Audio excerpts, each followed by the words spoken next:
While we Amazon were review here, killer. all right? I'm letting you guys know My there's sar- trigger warning here. Like you're gonna see some images of someone in Sergeant served a search shackles, warrant on your property. kidnapped. Okay? We have Kayla. Excuse me? We have Kayla in your property. She was locked in a I told container. you. Okay? She has told us that you shot and killed Charlie. Okay? So at this time, I'm going to need you to stand up and put your hands behind your back. He's already You're handcuffed. under- Okay. You're under arrest right now for kidnapping. What's up, Iwu crew? It's the Raven, here to share another shocking, interesting, or just strange but very true story with you. This is Todd Kohlhepp. Between 2003 and 2016, he murdered at least 7 people in South Carolina, and his story is one of the most bizarre I've ever heard. What you're seeing is Todd's taped confession, and less than a minute in, he says this. I'm just thinking it's kind of funny. What? At the ending of all this, Right. you've helped us, me get back with my mom, Right. and I'm helping you solve a problem that just cleans the books up. You see, Todd agreed to tell the truth about his crimes in exchange for a few things. First, he wanted to talk to his mother and give her a photograph, and second, he wanted to transfer money to the college fund of a friend's child. There's probably not a lot we're going to be able to do for you. Giving you a clear conscience is one of the only things we can. Honestly, I'm not worried about my conscience. You gave me what I wanted. What I wanted was to have the opportunity to take care of my mom, whether my girlfriend accepts it or not, to at least attempt to take care of her and her kid. Do you still want me to reach out and talk? I have not yet, but do you still want me to reach out and talk to her to see if she wants to come see you or talk to you? If she would, please. Okay, I will. The biggest thing is, please let her know that whether I screwed up, I can't fix it. Mm-hmm. You'll notice he seems pretty friendly and gregarious on the outside, and the more I learned about this case, the more I realized that's kind of his whole persona. You see, if there was one word that I could use to describe Todd, it's cocky. He likes getting his way and receiving praise for his actions. In fact, many people theorize that the only victim who managed to escape Todd with her life realized this very personality trait and used it to stay alive until help could arrive. Her name is Kayla Brown. On August 31st, 2016, 30-year-old Kayla and her 32-year-old boyfriend Charles David Carver went missing. They just decided to move in together after a few months of dating, and in order to start building their new life together, the pair was looking to pick up some extra work on the side. Kayla goes, "Oh, I know the perfect job. There's this guy, a real estate broker who I met through one of my exes a few years back. I'm sure he'll have something for me." And he did. Todd was a very successful man in the area after all, and he put Kayla to work cleaning houses for his listings. She was stoked to have the additional income, and the deal only got sweeter when Todd said he had a job that both she and Charles could take on together. This time, it was clearing brush at his own 95-acre property, which was only about 8 miles away from his actual residence. When Kayla and Charles arrived, Todd simply instructed them to wait outside while he went into a garage on the grounds to get something.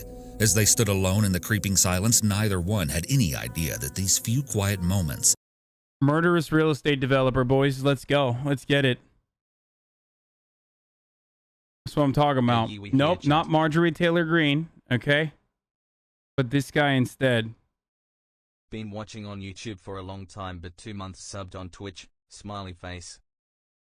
Out in the middle of nowhere, Least were the last psychotic they'd ever landowner? spent together. Over the next few days, the couple's loved ones started to grow concerned. Kayla's friend knew something was off when all her calls and texts went unanswered. But even when she visited Kayla's home and left notes on her car, there was no response. Charles was very close with his mother, and they talked every day. So when she stopped hearing from him after August 31st, she quickly reported him missing. Soon enough, the couple's apartment was checked, and although they were nowhere to be seen, their poor dog was inside all alone without any food or water. This just wasn't like Kayla or Charles. Something was seriously wrong. But even when the two were reported missing, there was virtually no trace of where they could have vanished. And then something really weird happened. Charles posted on Facebook. That's right. All of a sudden, just like nothing had even happened, Charles was back on social media with posts informing his friends that he and Kayla were expecting a child, that they had bought a house together, and that they were now married. He apparently also shared out-of-character posts about digging holes, sword violence for some bizarre reason, and chillingly the final lyrics to the Eagles song Hotel California, which finishes, You can check out anytime you like, but you can never leave. He shared strange posts like, I wonder if I said hello, how many people would say it back? Let's try it. Hello. What color ribbon supports the cure for people who can't keep their nose out of other people's business? And sometimes late at night I dig a hole in the backyard to keep my nosy neighbors guessing. These all seem to be aimed towards deliberately provoking Charles's friends, and on this last post people commented, is that what you did to Kayla and the real Charlie? And are you hinting at what you did with them? To make things even weirder, Charles's account was sharing and liking the missing persons pages set up by the couple's families, even promoting a fundraiser that hoped to hire a private investigator to look into the disappearances. None of this sat right with, well, anyone. The grammatically incorrect and mean-spirited post didn't sound like Charles at all. Not to mention the real Charles was barely ever active on Facebook before all these sudden posts. The account at one point even posted an old picture of the couple captioned, "We're fine," which was soon deleted. On October 1st, a concerned friend commented, "Where the hell is Kayla Brown?" To which Charles's account responded, "Kayla is with her husband Charlie. Why can't she have any contact with us? And who is this? She doesn't want to." I don't believe that. I know Kayla. She's not going to just run away from everyone. You or her should at least let someone know she's alive. The people that need to know that we are okay know that. If you look at the timestamps on these comments, they're only minutes apart. Whoever was replying wasn't even taking the time to carefully think out these cryptic responses. One friend shared that they were sent a disturbing message from the account reading, "I'm just missing to everyone else. We are both okay. There's only one person that knows where we are, the person that means the most to me and Kayla. She knows where we are, and we are coming that way forever." Well, as you can probably guess, this wasn't Charles using his account at all. It was Todd trying to throw people off his trail, buy himself some time, or maybe, just maybe, he was doing this purely for the fun of it, like a little performance he got to put on. And the further we dive into his life, the more you'll see that Todd definitely cares a lot about how— Okay, this one is fucking insane, dude. I mean, most of them are fucking insane, but like, this one is somehow more insane. I feel like I say this all the time. Like every time we fucking watch, every time we watch one, it's like it gets worse than the previous one that we had watched. It's the most psychotic thing, dude. Like fucking acting like the victims themselves. Like this is like the modern day equivalent of what like those other dudes would do when they would like cut the fucking heads and like recreate scenery with their victims and shit. having all the attention on him. But now, let's go back to what really happened that last day of August when Charles and Kayla showed up on the property. After going inside, Todd had suddenly re-emerged from the door, but the friendly facade that he was known for in town had completely drained. Now, he was dead serious, and as Kayla and Charles looked down, their hearts sank at the realization that he was holding a gun. Before they even had time to process what was happening, scream for help, or run, Kayla says that 3 bullets were fired, right into Charles's chest. Kayla's whole world screeched to a halt, and she could do nothing but watch. She knew in this moment she was trapped, all alone on the expansive property of an unpredictable killer, one who absolutely nobody in town would ever suspect to be hiding such a horrible secret. She was utterly silent and still from shock as Todd grabbed her, placed her in handcuffs, and then led her inside of a dark metal shipping container. This would become her prison. She was chained by the neck, ankles, and hands and would spend all day inside the box, except for 1 to 3 p.m. and 5 to 7 p.m. At those times each day, like clockwork, Todd would come retrieve her, bring her inside of a 2-story garage on the property, and force her to perform sexual acts. She would be fed, allowed to use the bathroom once, and given a small container of water to clean herself. She looked for any opportunities to escape, but they never came. For Kayla, time was running out. This was the hell she lived in while authorities were trying to piece together the puzzle of where she and Charles had disappeared to. All the while, Todd's posts on his own Facebook account were getting weirder and weirder, and looking back, his strange and cynical words are very telling. He had some generally questionable posts like this one from September 15th, 2 weeks after Kayla and Charlie went missing. Reading the news, this person is missing, that person is missing, another person is missing. Oh wait, that person just went to the beach with a friend. Another person found with her parole violation boyfriend. In the event I become missing, please note no one would take me. I eat too much and I'm crabby, they would just bring me back. On September 26th, he once again took to Facebook to rant. In my family, you get backhanded for talking back or being disrespectful. Wonder what the punishment would have been if I had looted, burned cop cars, and threw stuff at people. When I messed up, Mom beat my ass. Stepfather beat my ass when he got home. Next time I went to my grandparents, I got my ass beat. You just didn't act up. These kids and adults just don't know. Damn shame, too. They might learn to appreciate if they did. Needless to say, the hypocrisy of this post is pretty ironic considering all the horrible things Todd's done in his life. On September 30th, he posted, "Just admit it, you look at the news, you see the political crap and the school shootings and just general WTH is going on. Zombie apocalypse is starting to look better and better every day." On November 3rd, he shared a post that really shows just how quick his fuse was, how he viewed almost every interaction through an angry lens, and really how much he loathed others, or maybe just felt better than everyone else. "We need Ebola to come as a huge snowstorm, wipe out half the population, then melt away. Just tired of entitlement, rude-ass people for no reason, people who race to cut in front of you to slam on the brakes to make right turns, and that motherfucker that stands in the aisle at the grocery store, and dude, you know who you are, that blocks the aisle checking out the microbrews and blocking everyone on their way to their Michelob. Big move." Notice how incredibly furious Todd gets when he feels that he's been personally slighted by random strangers. Remember this because it will become extremely important later on. But despite Todd's obvious temper online, nobody would have expected in a million years what skeletons he had tucked away in his closet. It wasn't until authorities got a search warrant to access Kayla's Facebook account. Bro, this motherfucker is just literally the most normal conservative, okay? This is just like, he's just boomer posting like a conservative. I swear to God. The picture would come together all at once. Investigators began searching the online profile for clues, and that's when they saw conversations between Kayla and Charlie about the job on Todd's property on August 31st. Now police knew what they were doing on that crucial last day, and when they went to trace the pair's phones, their worst fears were confirmed. Neither Kayla nor Charlie. No, the best part is like, yeah, when if I was rioting. Listen here, if I was fucking rioting, dude, I'd get so fucking owned. If I was out here rioting, dude, it's like, dude, what do you mean? You literally kidnapped and murdered people. Murder time.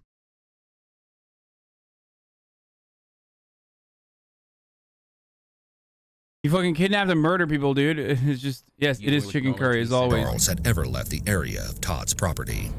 Police now knew exactly what they had to do, but not one person was fully prepared for what they might find.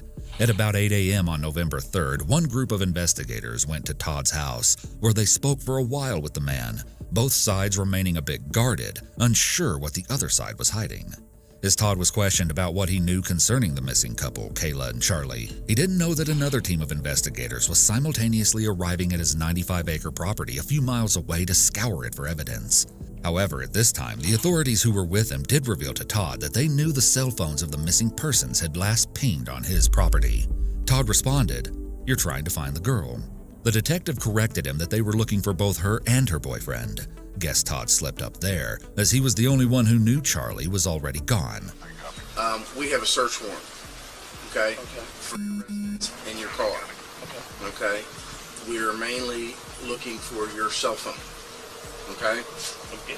Well, me and at least him need to go in with you.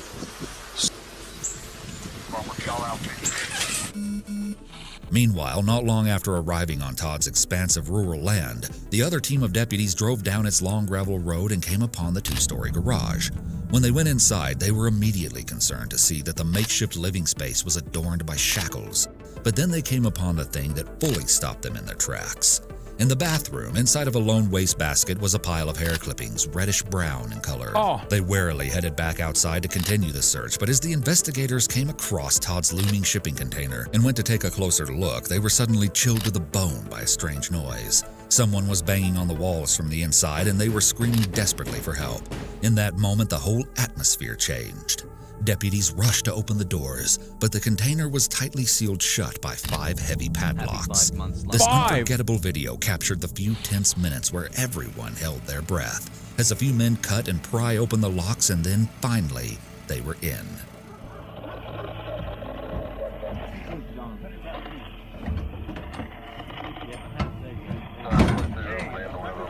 Watch out, y'all move.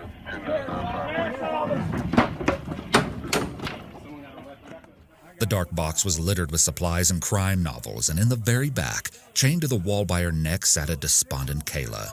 on top of the dog bed she'd been made to sleep on for the past 2 months, barely able to move as her restraints had forced her to stay sitting up almost all the time during her captivity.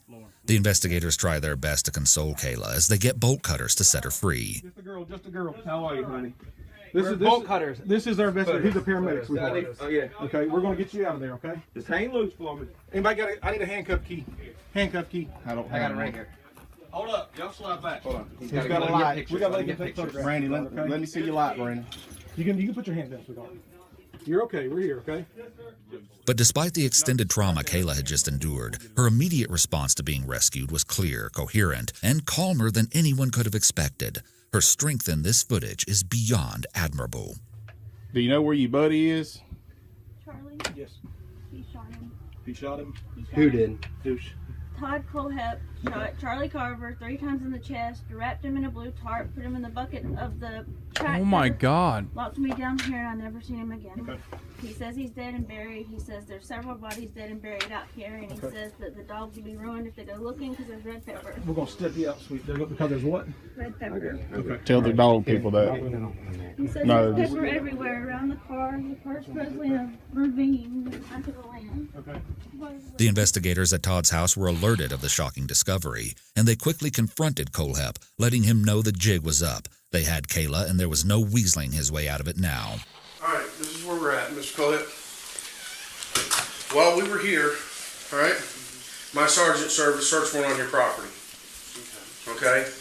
We have Kayla. Excuse me?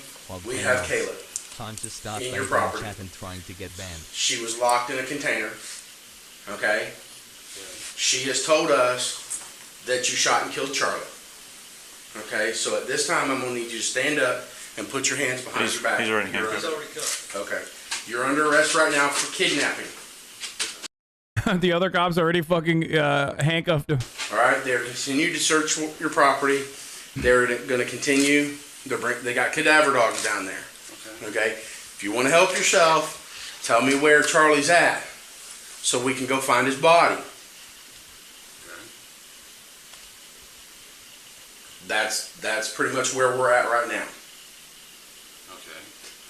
Do you want to help yourself and tell me where the body's at, so we can go recover Charlie's? What now, motherfucker, huh? Guess what, bitch? That guy who's fucking standing between you and Michelob Ultras, that guy didn't fucking murder anybody, okay? Yeah, I hope you're happy, you sick fuck. Body. No, sir.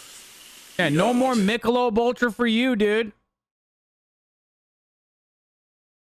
No, sir. Okay. Why'd you shoot him? I didn't shoot anybody, sir. Okay, why'd you lock her in a container in your property? I was talking about.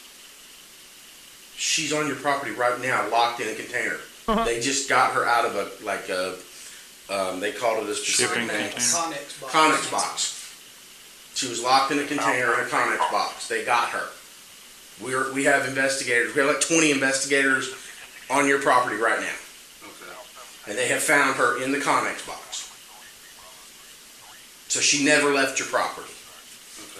Okay, you locked her in the Connex box, and she has told investigators that you shot and killed Charlie. Okay, so I'm trying to give you an opportunity to help yourself and help us, help you find this. Wow, this is a really good defense, dude. He's putting on a really solid defense. It's called the I don't know what you're talking about technique. Okay, very effective. Very, very effective. I mean, wow, my God, dude. Body. Because she's saying Charlie's body, you buried Charlie's body on that property. No, sir. So you're saying you didn't lock her up, you didn't put her in the Connex box or anything? No, sir. I'm gonna need an attorney.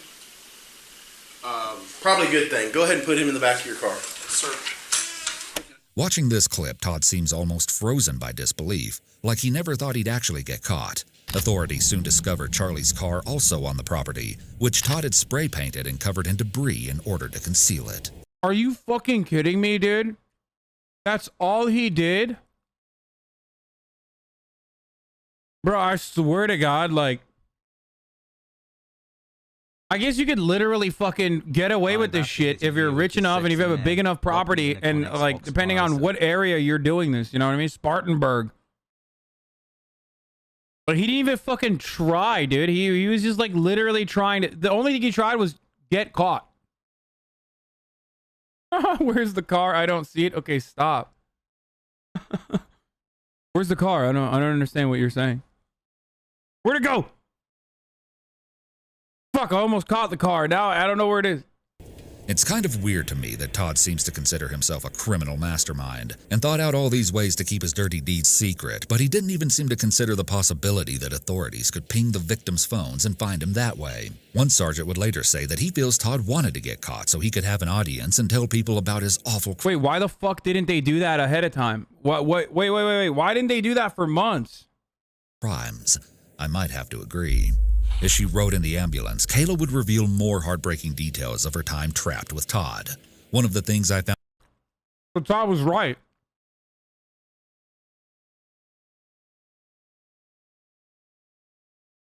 They were like kind of not wrong. Like that's how fucking dumb the authorities were. Found most disgusting was the harrowing way she described the sexual assaults. Most of the time, do whatever I mean, you want sexually again. And I refused to do anything that he wanted.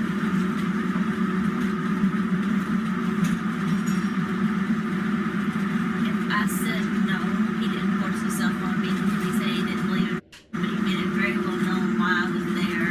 What the and fuck? If I wasn't useful, that I wouldn't need to be kept any longer, and that he would shoot me. This is seriously one of the most evil things I could ever imagine. Cops are like, wait a minute, I don't understand. German leftist represent. Cops are like, yeah, we do that on a daily basis. Is it still legal in South Carolina to sexually assault your, like, rape your suspects? Let's see.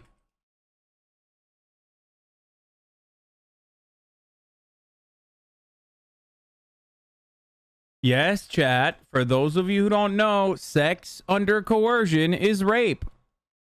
Cops, until recently, in many different states, could legally have sex with their suspects. Yes, people that they've arrested.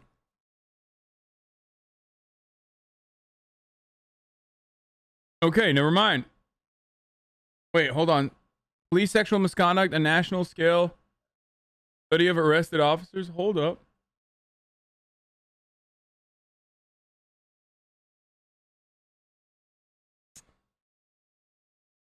Ron Watkins at it again. Love you, Hassan XOXO.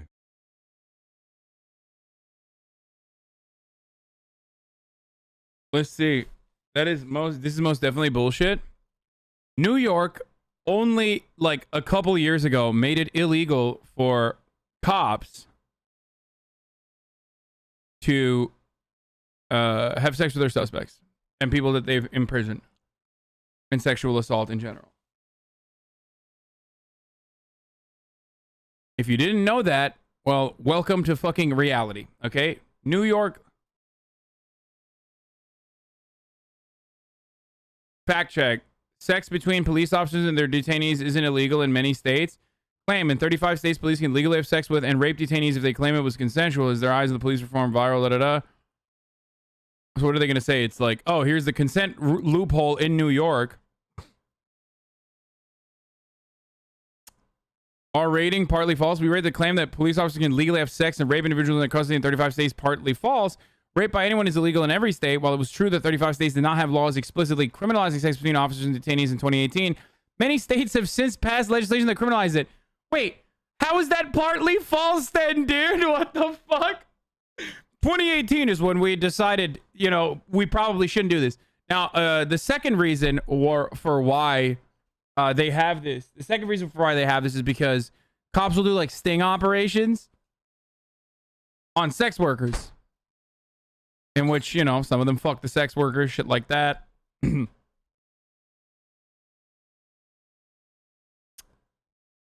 I love this, like, partly false. Literally in the description, it says, well, it was true until 2018, dude.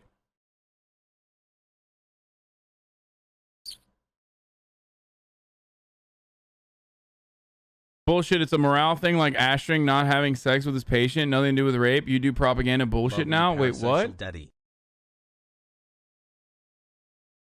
What?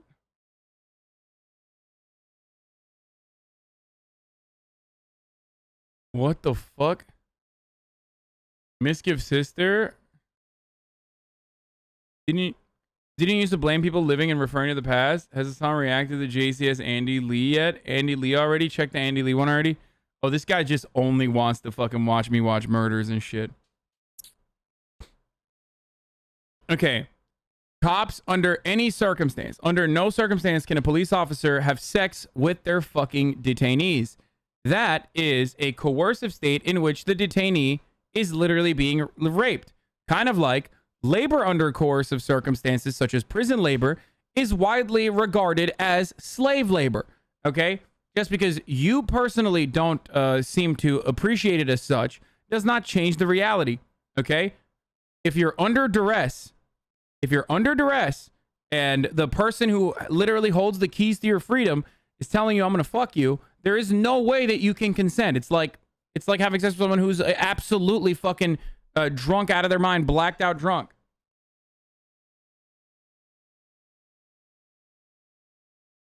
He's leftist, so he's good. What the fuck are you guys, communists or what?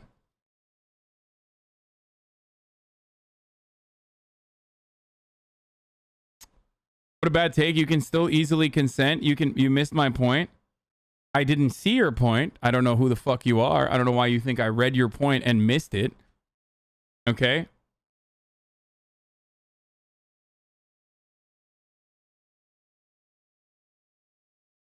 I don't know why you guys are literally not understanding the point I'm making.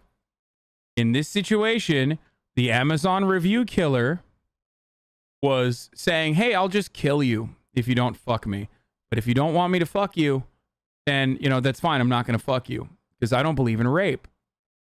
And the reason why I drew a parallel is because that same coercive element, the duress built into the situation within a kidnapping, is literally the exact same as a cop being like, hey, you know, I'll fuck you. It's all good. Maybe you want to get out. I'll fuck you. It's literally the exact same power dynamic. You have robbed someone of their freedom. Doesn't matter if they're like justifiably robbed someone of their freedom or not. Ultimately, the sentiment is you've robbed someone of their freedom.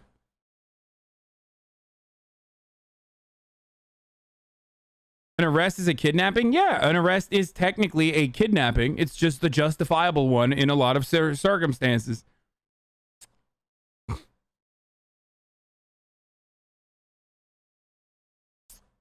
All right, let's keep going. Not only did he do unspeakable... Yes, an arrest is a legal kidnapping, by the way. Yes. ...things to her without her consent, but it seems like he somehow managed to convince himself that this was not assault, probably in order to feel less guilty and pathetic, and in turn make Kayla feel even more worthless. Simply unbelievable. And it just goes to show, once again, the mental gymnastics a narcissistic person like Todd would do to believe that his victim genuinely wants to be intimate with him, even though he's literally putting Kayla's life on the line if she doesn't comply. He apparently also told her that Stockholm Syndrome would kick in and she'd be happy with him, and that he'd planned to build a soundproof room for her to... Oh my god, these guys like exuding Redditor energy, dude. Actually, I read somewhere that Stockholm Syndrome will kick in and you'll start enjoying this. It's like, dude, fuck you, dude. ...live in long term. Kayla also revealed that Todd liked to brag that he was a serial killer and a mass murderer, and that his dream was to get his body count in the 3 digits since it was supposedly only in the high 2 digits so far. Just listen to these bizarre claims that Todd allegedly boasted about to Kayla. He said if I was a good girl, he'd teach me how to kill and I'd get to be his partner.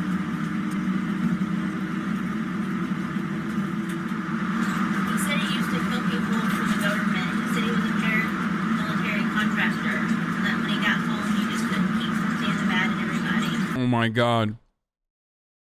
Getting upset about people fucking protesting, calling them rioters. Incredibly active on Facebook constantly. Dude, this guy is... Oh god, it's doing the thing again. Oh god, it's doing the fucking thing again, chat. I hate it when it does that thing. I hate the CC like catches what I'm saying. It's fucking creepy. Anyway. LARPing is a fucking paramilitary contractor. It's literally just the textbook fucking... It is the textbook 60-second ad break that I just remembered, so I'm shoving in here, okay?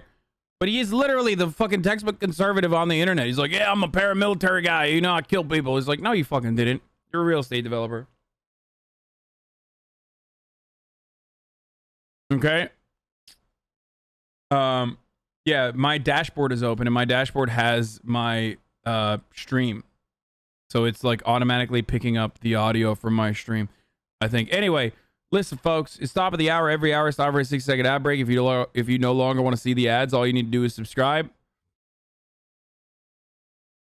Okay. You can subscribe for $5 or for free with a Twitch Prime. Or you can use an ad blocker or a VPN. However, Twitch Prime is free if you have it. Here's the ad break now. Let's keep going. I really don't know where the whole killing people for the government thing comes from, but I'd guess it was just a fabrication Todd made up just for the sake of attention.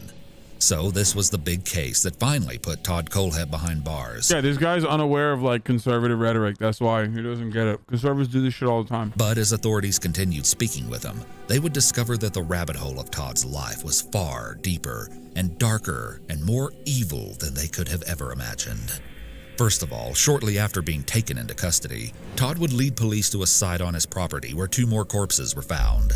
Authorities were shocked to unearth Johnny Coxey and his wife, Megan McGraw Coxey, a young couple who had been missing since December 2015. Autopsies revealed that Megan died from a gunshot wound to the head while her husband received a fatal wound to the torso. To make matters even worse, while it was determined that Johnny had been killed immediately, Megan had been kept alive for 6 days before Todd brutally murdered her on Christmas. Upon further research, it appears Megan and Johnny had just been released from jail shortly before they went missing, and with various sources reporting that they had a history of panhandling and that their baby tested positive for heroin, you kind of get the feeling that Todd specifically preyed upon people he knew were at a bad place in life, and particularly vulnerable. Now, Megan and Johnny may have had problems of their own, but of course when Todd told the story of how they died, he framed it in a way that made him look like the good guy in the situation. Well, sort of. Todd gave investigators this play-by-play in his confession. You picked them up at Blackstock, and you know what? You picked them up at Blackstock and Reeville Road, I think you said, and then... That's, well... Okay, no, where's sir. the start? I met her there. Okay. Got her number. We talked on the phone for a brief moment. Okay. Then I met them later on at that next to Ricky's Hot Dogs Big Huge parking lot. They walked across and spoke to me there. Okay. I almost thought she was going to hit on me to actually, come on, shove the $90,000 car. Don't you guys feel any embarrassment being trash and chatting in TTS all day and being full of shit while Hasanabi's trying to give us juicer content? A lot of you guys are being a disgrace to me and to others who are trying to enjoy the stream. You people make me sick. Is that an XQC juicer copy pasta? Because I love that. I wish more chatters said stuff like that. But that's not what I was there for. I got you. I'm going to tell you, our meeting looked shady as shit. I understand. I mean, I got you because you show up with that. In that parking lot? Yeah, and her, kind of the way she was. I understand what you're talking about. Basically offered her the job, offered to let him go in and come work as well. The next day, this was over several days. The next day, she was in the paper, mugshots. I guess you guys had arrested her for meth or some hair. I don't know. Something was in her bloodstream, and you took her kids away. Okay.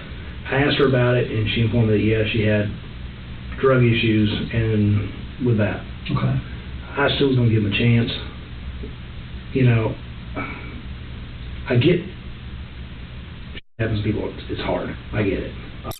And I picked him up, and I drove him to my land of kids' supplies, and got him down to my building, and that's when Johnny pulled a knife out, and you shot him. I shot him. What'd you do with his knife? Oh no, I don't keep that kind of crap. You just threw it out? Yeah, I got thrown out. Okay. What did she do when you shot Johnny? What did she do when Johnny pulled the knife out? What did she say? Nothing.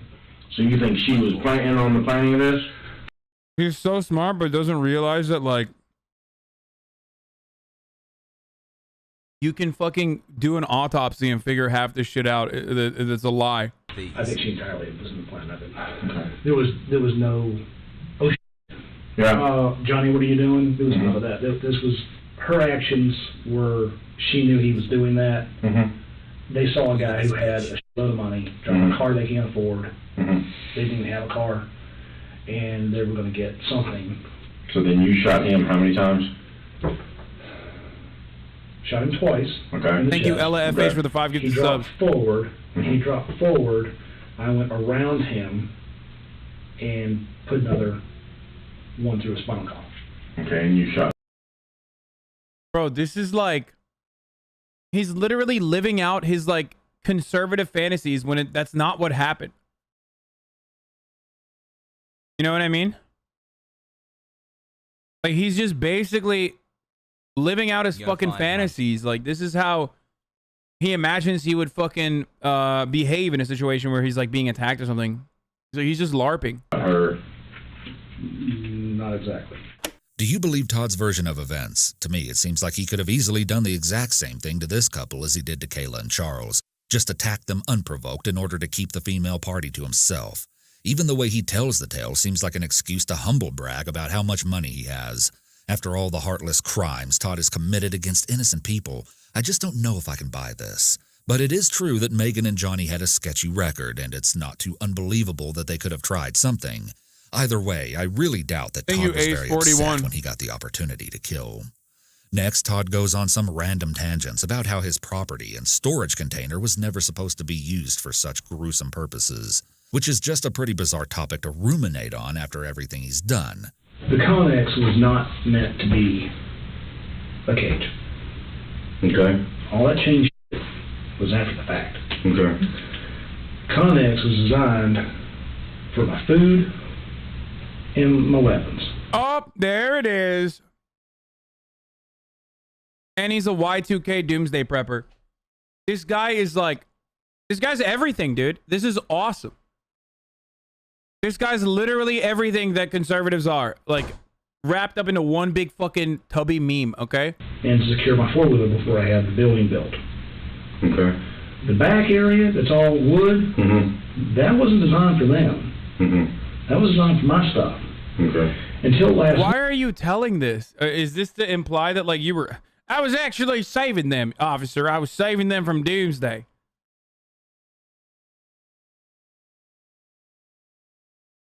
Saving them from Y2K. Thank you, SMax10 for the 10 gifted subs, and thank you, Sepsis Bear, for the 5 gifted subs. Week there was no ceiling on that. Okay. I put that in because she was cold. Kayla was cold. And Todd just loves talking about all his stuff. I went down to the Connex, cleaned out the back area because I had all in there. And at one time, those ammo racks weren't there. The ammo rack was Can you spell out my name for the 5 gifted subs? Pistol rifle. Okay. You know, I had chain around. There's lots of chain in that building. I use chain for all kinds of shit. There's chain in the woods where I've got trees. I don't understand. Like, is he trying to get credit? Like, is he trying to be like... I just don't get it. Like, is he trying to get fucking credit for... what do you call it? For not, like, murdering her immediately or something? Like, he's like, oh, you know, I took care of her. She was cold, so I decided, like, you know, she should no longer be cold. So I put a roof over that Connex.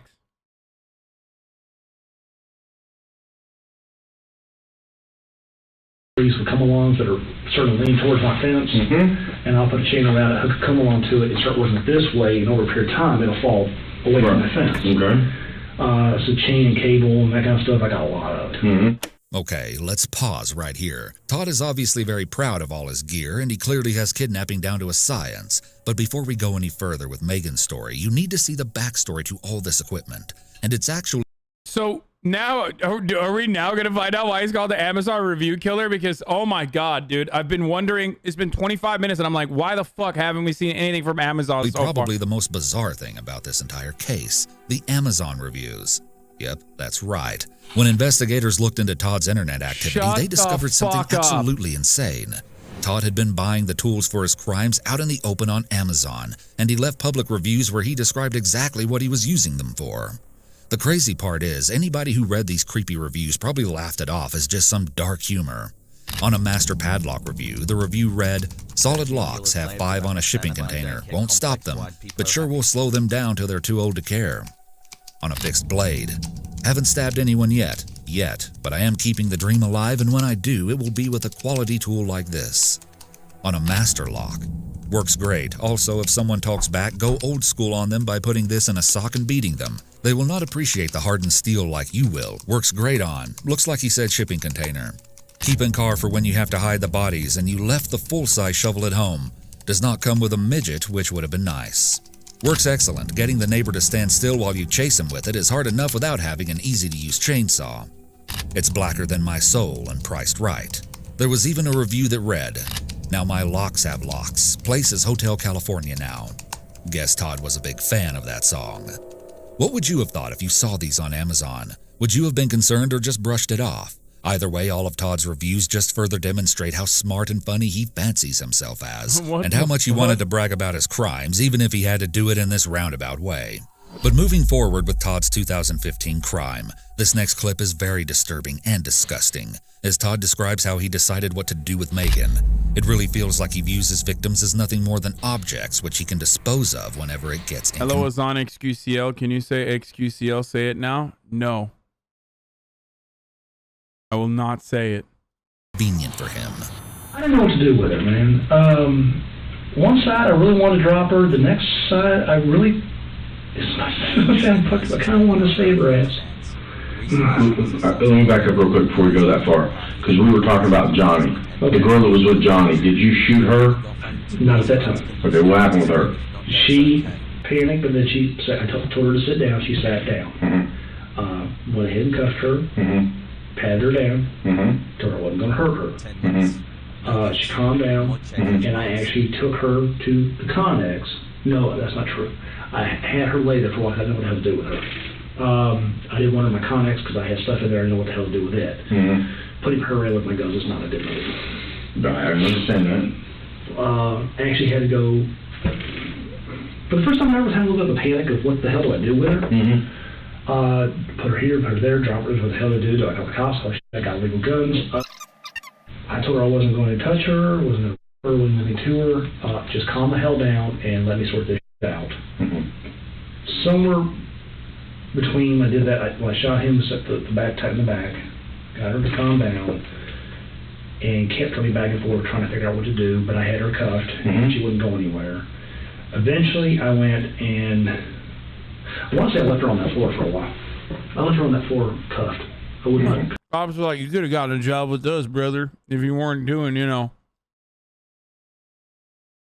Should have just joined the badge, brother. You should join the force. Because I didn't know what the hell to do with her. I didn't want her in the building. Okay. Got the tractor, got it out of there, picked the body up, and was trying to figure out what the hell to do with it. This is Johnny's body? Yeah. Okay. Like I said, I was having a little meltdown. And listen to how much more concerned he is about losing his sanctuary than he is about murdering people. The land was supposed to be my...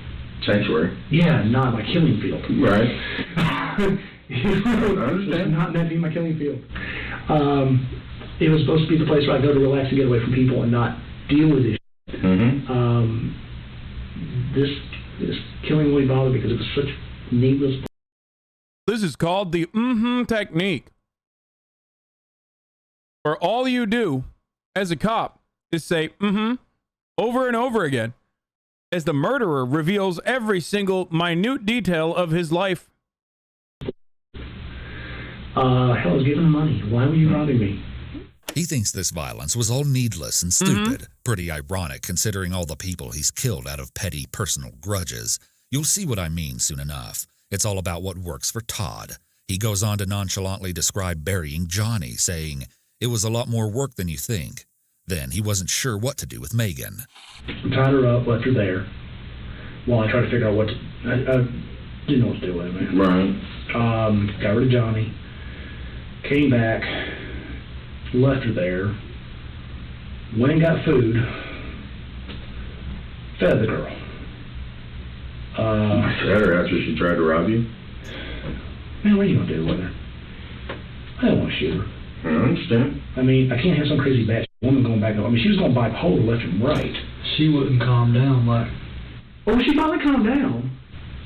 But she was talking to me, and first she had drug issues. Right. And then she kept going off the deep end with weird shit and kept talking, and then she kept telling me that she had manic modes or some sort of bipolar lithium crap, I don't know what the hell it was, where, she was up, down, up, down, up, down. So she didn't mellow out like Kayla. She did finally calm down, but she wasn't upset. What made you decide to shoot her? I'll get to that. Okay. It's clear from the way Todd tells this story, almost with a sort of glee, that he has no remorse. Even here, when the investigator tries to get him to cut to the chase and tell them why he shot Megan, he just said, "I'll get to that," like this is some juicy drama he's been dying to share. Then he complains about all the stuff he bought for Megan while keeping her captive. I wasn't going to shoot her. Okay. I was going to give her money. I don't know why the hell she went the hell off. I held her, I hate the kidnapping part. I get another one. I held her there for a couple days. How many days? 5 or 6. Every other damn day, she wanted Little Caesar's Pizza. I hate that shit. It always gives me heartburn. Little Caesar's Pizza, not Mountain Dew, Dr. Pepper, cinnamon rolls, and friggin' Newports. If you go down to my building, you'll find an unused package of Newports that I bought for her, and then she went back. She tried to light my damn building on fire. Do you know how? In the back of what building? The Connex. And then this part is just kind of weird. While telling the investigators where they can find the cigarettes he bought Megan in the storage container, he says something extremely weird and unprompted. Oh, there's a collar in there? That collar was Kayla's. Neck collar? Yeah, she had me order it. She asked you to order it? Yes, sir. Okay. We'll get to that in a minute. Didn't use it, because after it came in the mail, I would tell you, Okay. That's shit for me. It's a stainless steel collar with, like, hooks for putting, like, locks on. I mean, dude, it's like having I don't treat my dogs that way. Okay, so let me explain the backstory for this one, because it's really strange. And I was very confused at first, too. Todd actually claimed that Kayla had been writing letters to him while she was in captivity, asking for intercourse, with Todd himself even telling a reporter, "I'm not saying she's not a victim. She's not the victim she portrays. I mean, it turned into 50 Shades of Grey with bodies." So I guess that's where this supposed collar comes in. Because you made this comment to me, sorry to interrupt, but you made this comment to me, and I believe you. You didn't do it. No, sir. And I believe you. And I talked to the solicitor about that. And I told him what you told me. I said, he's made the comment to me, solicitor, he'll plead to everything. But he's not pleading to because he didn't do it. I said, he told me that he's admitted to everything he's done. He's willing to take the responsibility for it, but he will not take responsibility for the kidnapping. I said, but he will not take responsibility for it because he did not her. That anytime they had sex, it was consensual. She had the choice, and she actually initiated it at times. And he said, okay. I said, so we're going to need to re-interview her, and we're setting that up. We're going to do that this week. I told him, I said, I gave him my word that we would re-interview him, and we want to re-interview her. Because I think it needs to be done. She had me get her vibrator, the TV, the DVD player, the MP3 player, the coloring books. Coloring books? Adult coloring books. Okay. Dude, I didn't question. It got her to shut up. It got her to roll over. That led me to something else. You said the satanic book? Yeah, what the hell, man? I've never... Let me ask you this. The mattress is up against the wall, and we did that, looking to see if there were any weapons in there. There was a bag. Yeah, did you ever spend the night there with her in the bed? Like stay the night, you and her in the bed, overnight? Never stayed the night. Okay. We spent a lot of time on the bed. She wanted the comforter thing that was on the floor. That was her idea. That was her submissive kitty bed. Her kitten bed. Man, it drove me out. All of a sudden, I put the collar thing on her. And yeah, they found that. They were like, what? They thought it was for a dog, you know. Well, now the cage that was up there that's in pieces, that I built. and it was originally meant for my dogs. Right. No, I'm talking about the collar, the metal collar thing you told me about. That I ordered off of one of the websites delivered, and I got it because she requested that as opposed to me putting the chain around. And I got that and went,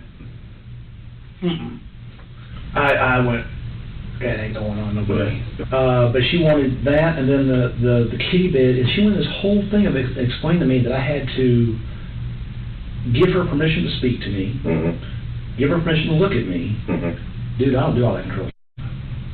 You know, I'm like, ask Ashley. Ashley's never had to deal with any of that crap. Yeah, it was just, I don't know, she had all this stuff, she kept asking for this kind of stuff, I got it, and she wanted, it's a big black book, about that deep, like $23, that damn book, and it's the Enchanted Sorcery, it's the how-to guide to be a witch. Dude, I just figured she'd need the damn book to shut up for a while. Kayla has before asked me to beat up people for her, or use my resources, which she thinks my resources are go get someone killed. Really? Yeah. With people that she doesn't like.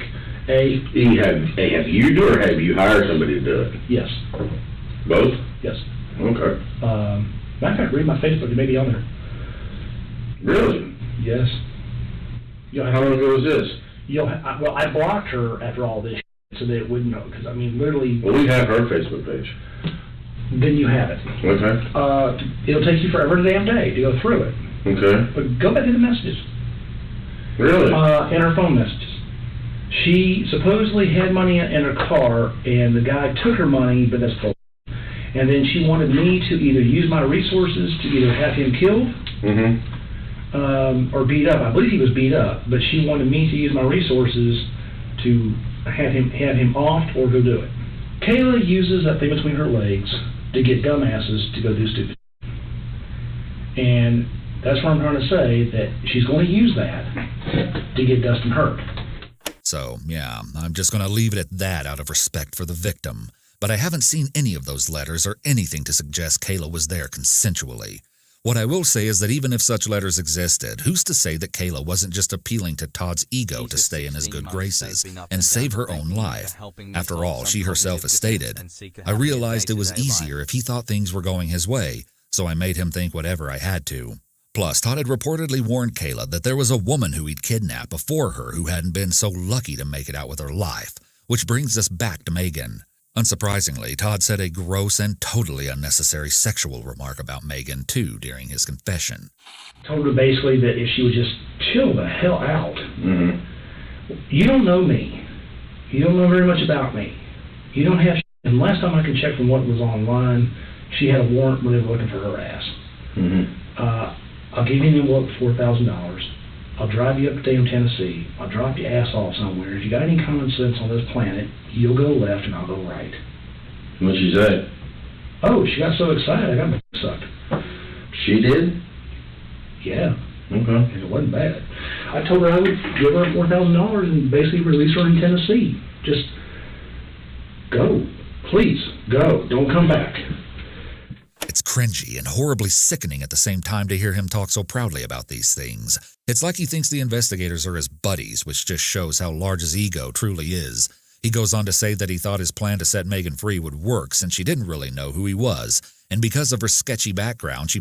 It's so fucking psychotic because, like, not only is he a gigantic piece of shit and a kidnapper and a murderer, but then he's also talking about this as though, like, she was into it. Like, what is he thinking? He's just like, he thinks that, like, you know, maybe if I chum it up with these cops, they'll think like, hey, we do that all the time too. Fuck it. Yeah, let's just let you go. And, like, can you imagine fucking being the victim in that situation and, like, hearing that shit in the court when they're using it as evidence? It's like a fucking double jeopardy, okay? It's like, not double jeopardy, sorry. It's just, it's like doubly fucked up. And not only that, but the other thing I was going to say is, like he's basically just fucking bragging about this shit to the cops about, like, what he did. He thought about Stockholm Syndrome to kick in eventually, but he wasn't even able to do it. That's the thing that I'm trying to say, is that like he literally was like, hey, Stockholm Syndrome will kick in eventually. It never fucking did, dude. It literally never did. He's such a fucking gigantic, pathetic piece of shit that he couldn't even do Stockholm Syndrome. Okay? You know what I mean? Like, fuck. Monthly multiplier, not double jeopardy. Yeah, he's so fucking shitty, he couldn't even do Stockholm Syndrome. A recognizable diagnoses for people who are like kidnapped over an extended period of fucking time. Nuts. Just average conservative, I swear to God.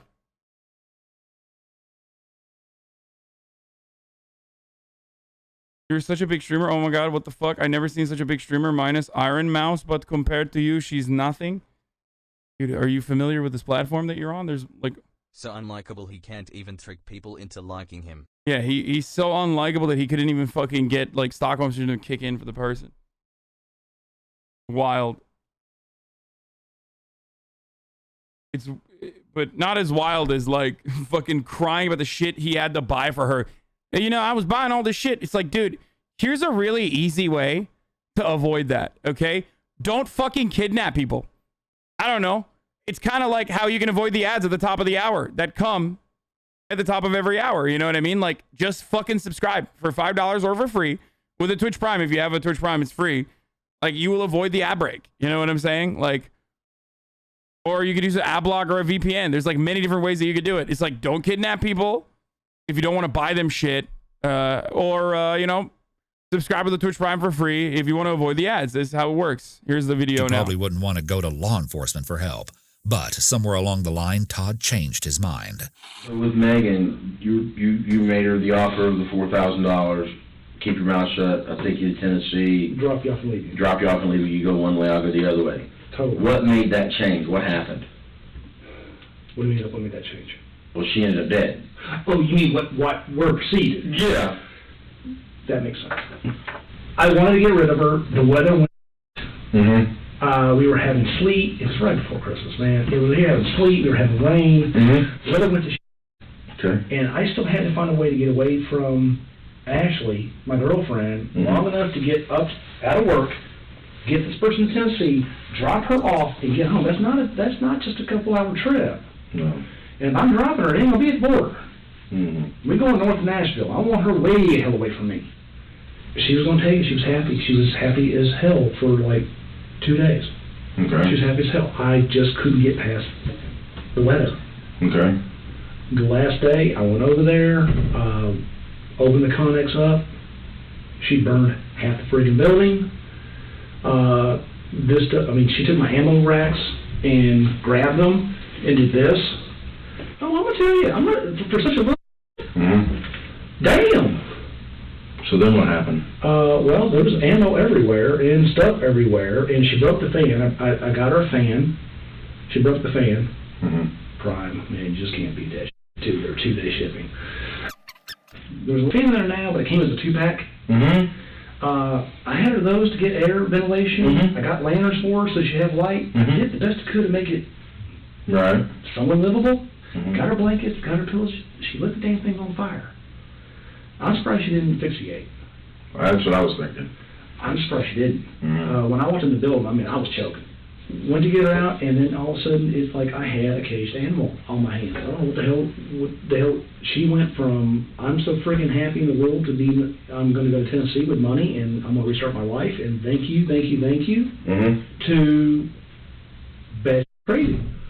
At that point, I tried to walk her out of the building. I just had enough. I walked outside. I was trying to calm down her, what the hell to do with her, what to do with her. I didn't know. Mm-hmm. I came back in the building. She was going nuts. It wasn't like she was emotional about the situation. This has been days. It wasn't much about that. It was just like serious chemical imbalance. And she walked outside. I walked her outside. And when I walked her outside, I put a 40 in the back of her head. What gun did you shoot her with? Same one. That you shot Johnny with? Mm-hmm. And that's a Glock. And that's the same one you shot Charlie. It's not my favorite gun. It's a handy gun. It's a handy one. It's very effective, especially if you shoot 180 grains. And sadly, that's how things ended for Megan. Todd's temper got out of control, and just like that, Mr. Nice Guy was no more. Later on, a former co-worker of Megan actually revealed that the victim had met Todd while working at her Waffle House job. And when authorities started digging deeper, they were told that Todd would act so creepy at the restaurant. And bro, this guy is way too over-reliant on the technique, okay? This cop, like, what would he do if the criminal just decided not to tell him everything? Like, I feel like these cops have done absolutely nothing. You just, yep, that's right. That's crazy. Tennessee, oh, that's wild. That's far drive, isn't it? Very good. Inviting waitresses to his home and leaving large tips in a bid to get their attention. That a male kind of like me. That's crazy technique that I use. Actually started taking Todd's orders whenever he'd come in, just to keep the waitresses safe and more comfortable. Another detail concerning Todd's romantic life that will send a shiver down your spine is something Kayla revealed when rescued. So apparently Todd had had an ongoing relationship with a woman named Holly for about 10 years. Sources say it was an affair and that she was actually the person who paid for the storage container Kayla was trapped in. But Holly never suspected that her lover was hiding a gruesome second life from her, saying only that he gave her a lot of attention and made her feel very important.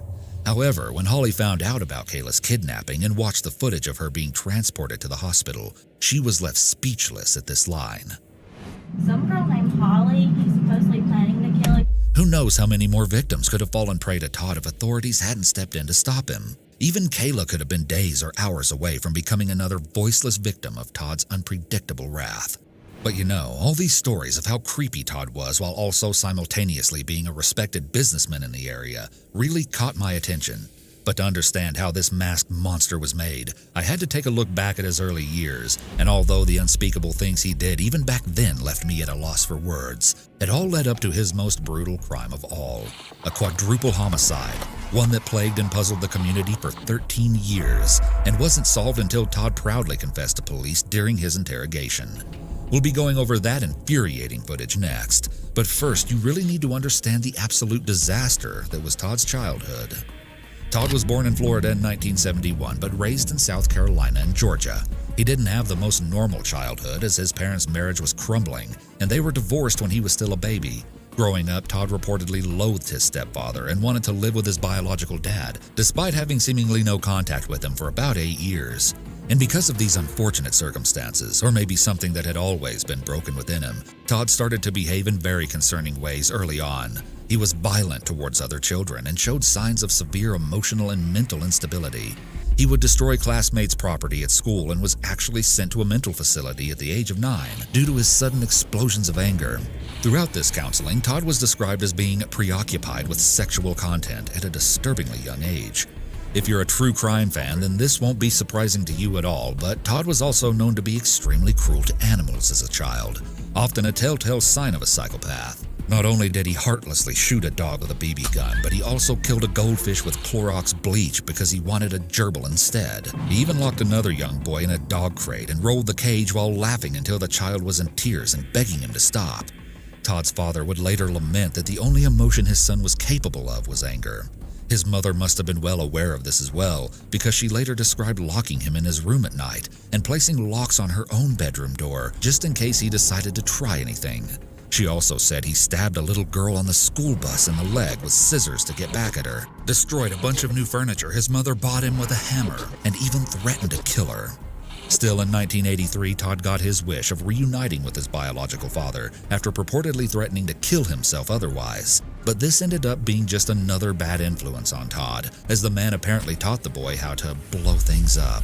But despite bonding over shared interests, living with his father didn't play out like Todd had dreamed it would. The man's frequent absence due to his many girlfriends left Todd thinking it would be better to return to his mother. But at this point, she made excuses to prevent this. This clip from Todd's police interview shed some light on his rocky relationship with his father.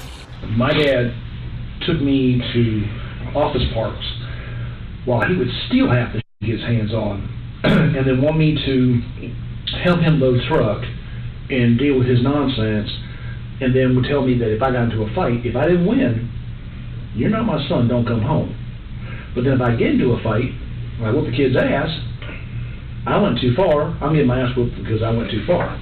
Also, in his 2016 interrogation, Todd spoke on a shocking incident he got into around this same time of his teenage years.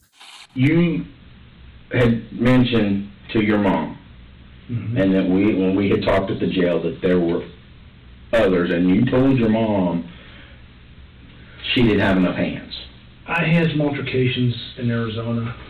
Okay. I don't remember all the details. I had a friend of mine that got shot coming out of a alleyway. Okay. I found the guy later on. Who was your friend that got shot? Michael something.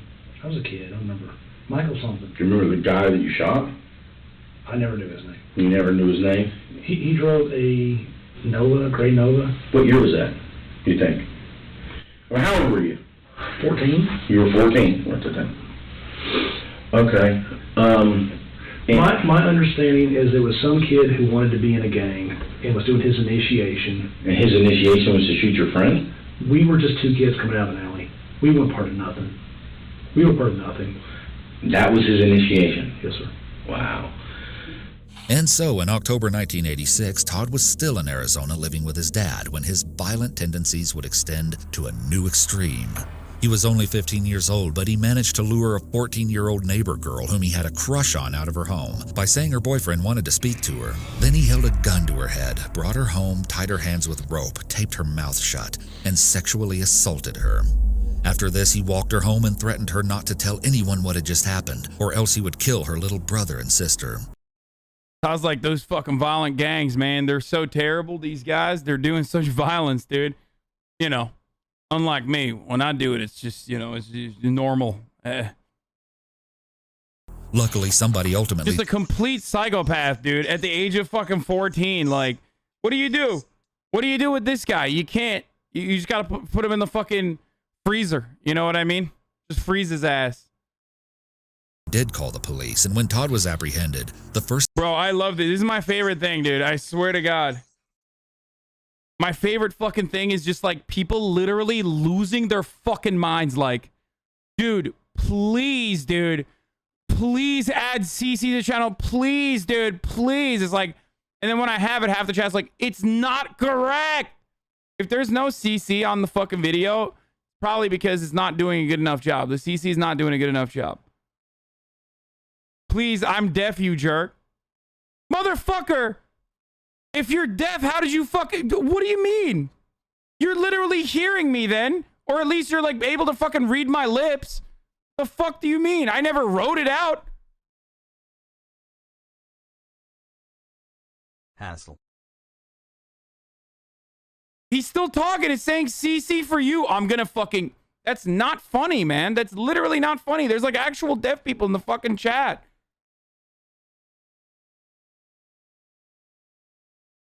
What the fuck?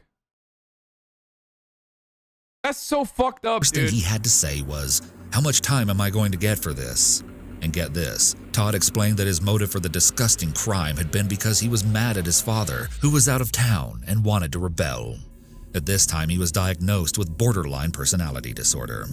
Okay, now I want to take a brief moment to touch on Todd's late mother, because some of the things she said about her son's behavior are a bit odd to me. Before he was sentenced for this crime, she wrote to an adult probation officer pleading for leniency on Todd. According to Greenville News, she claimed that the incident had brought her and her son closer together, as he wrote her frequently while in jail, musing, "You know, it's strange, maybe a little good does come from some bad."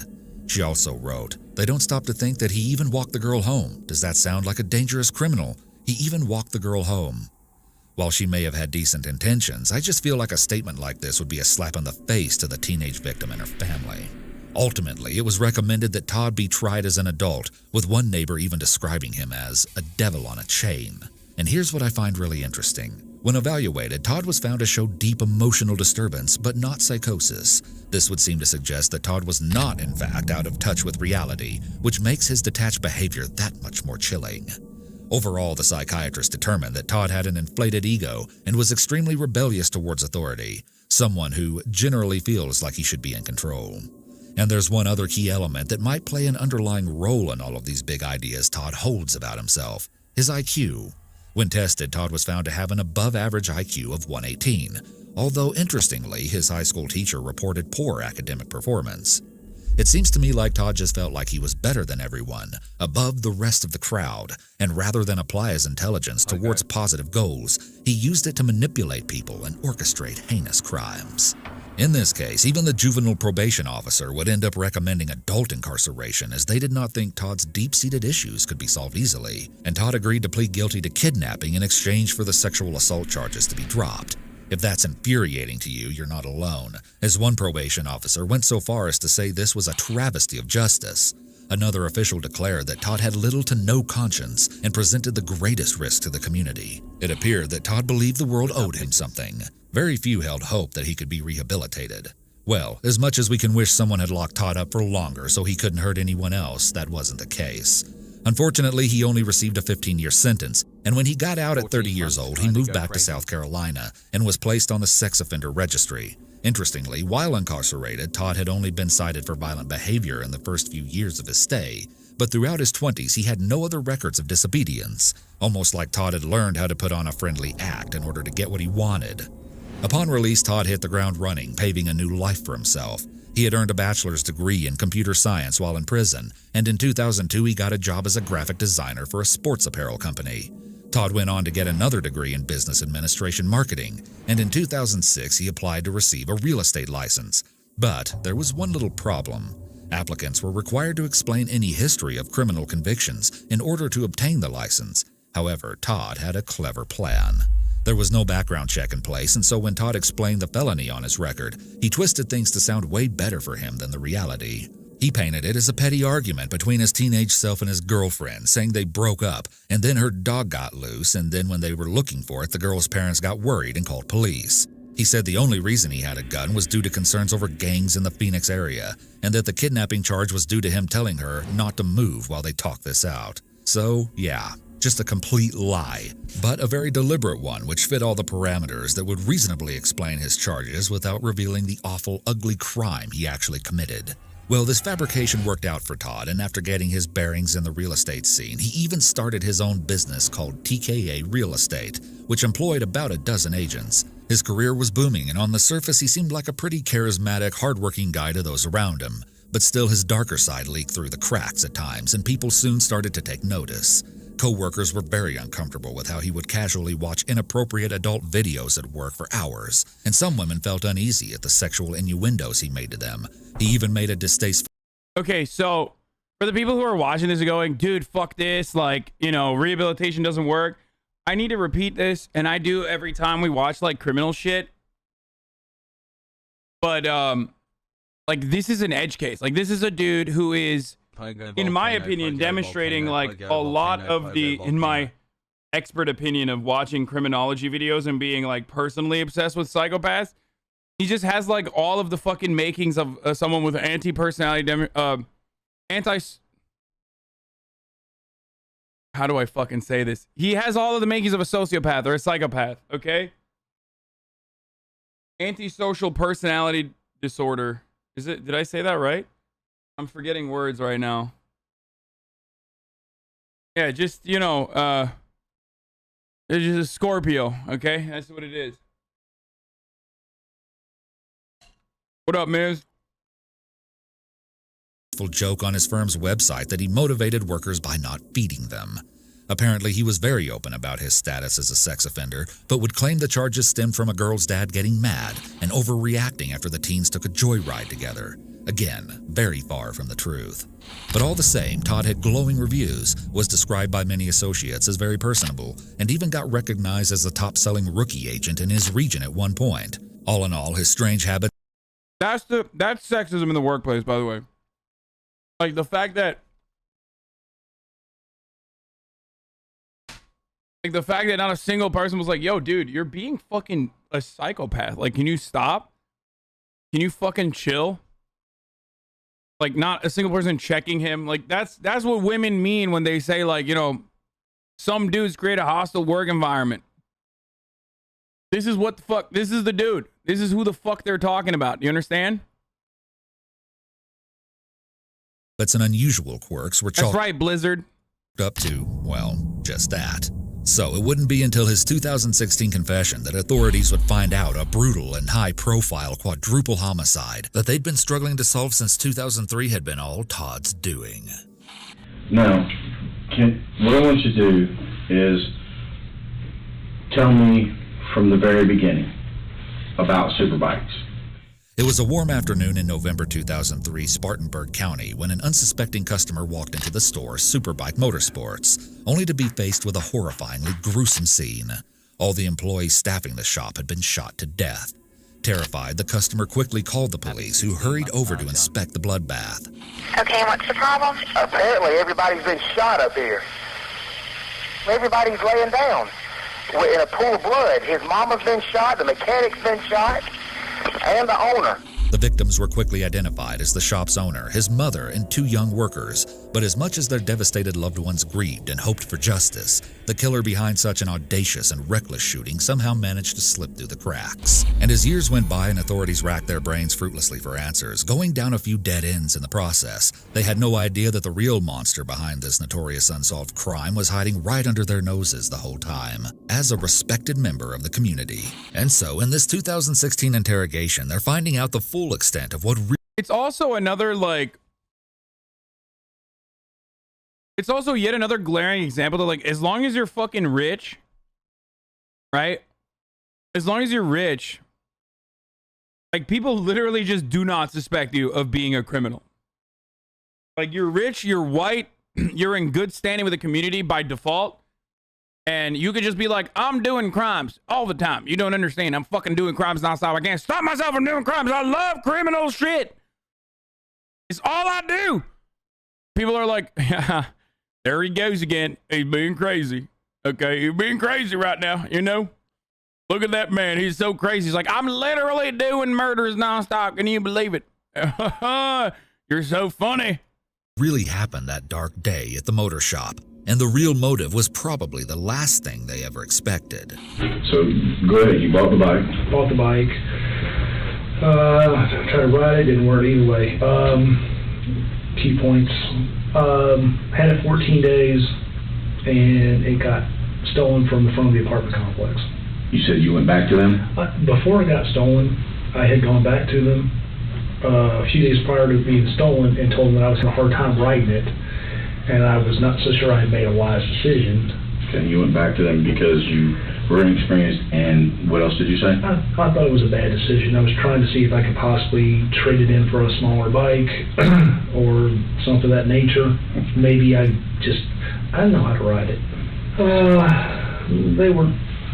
Please understand this has been many, many years.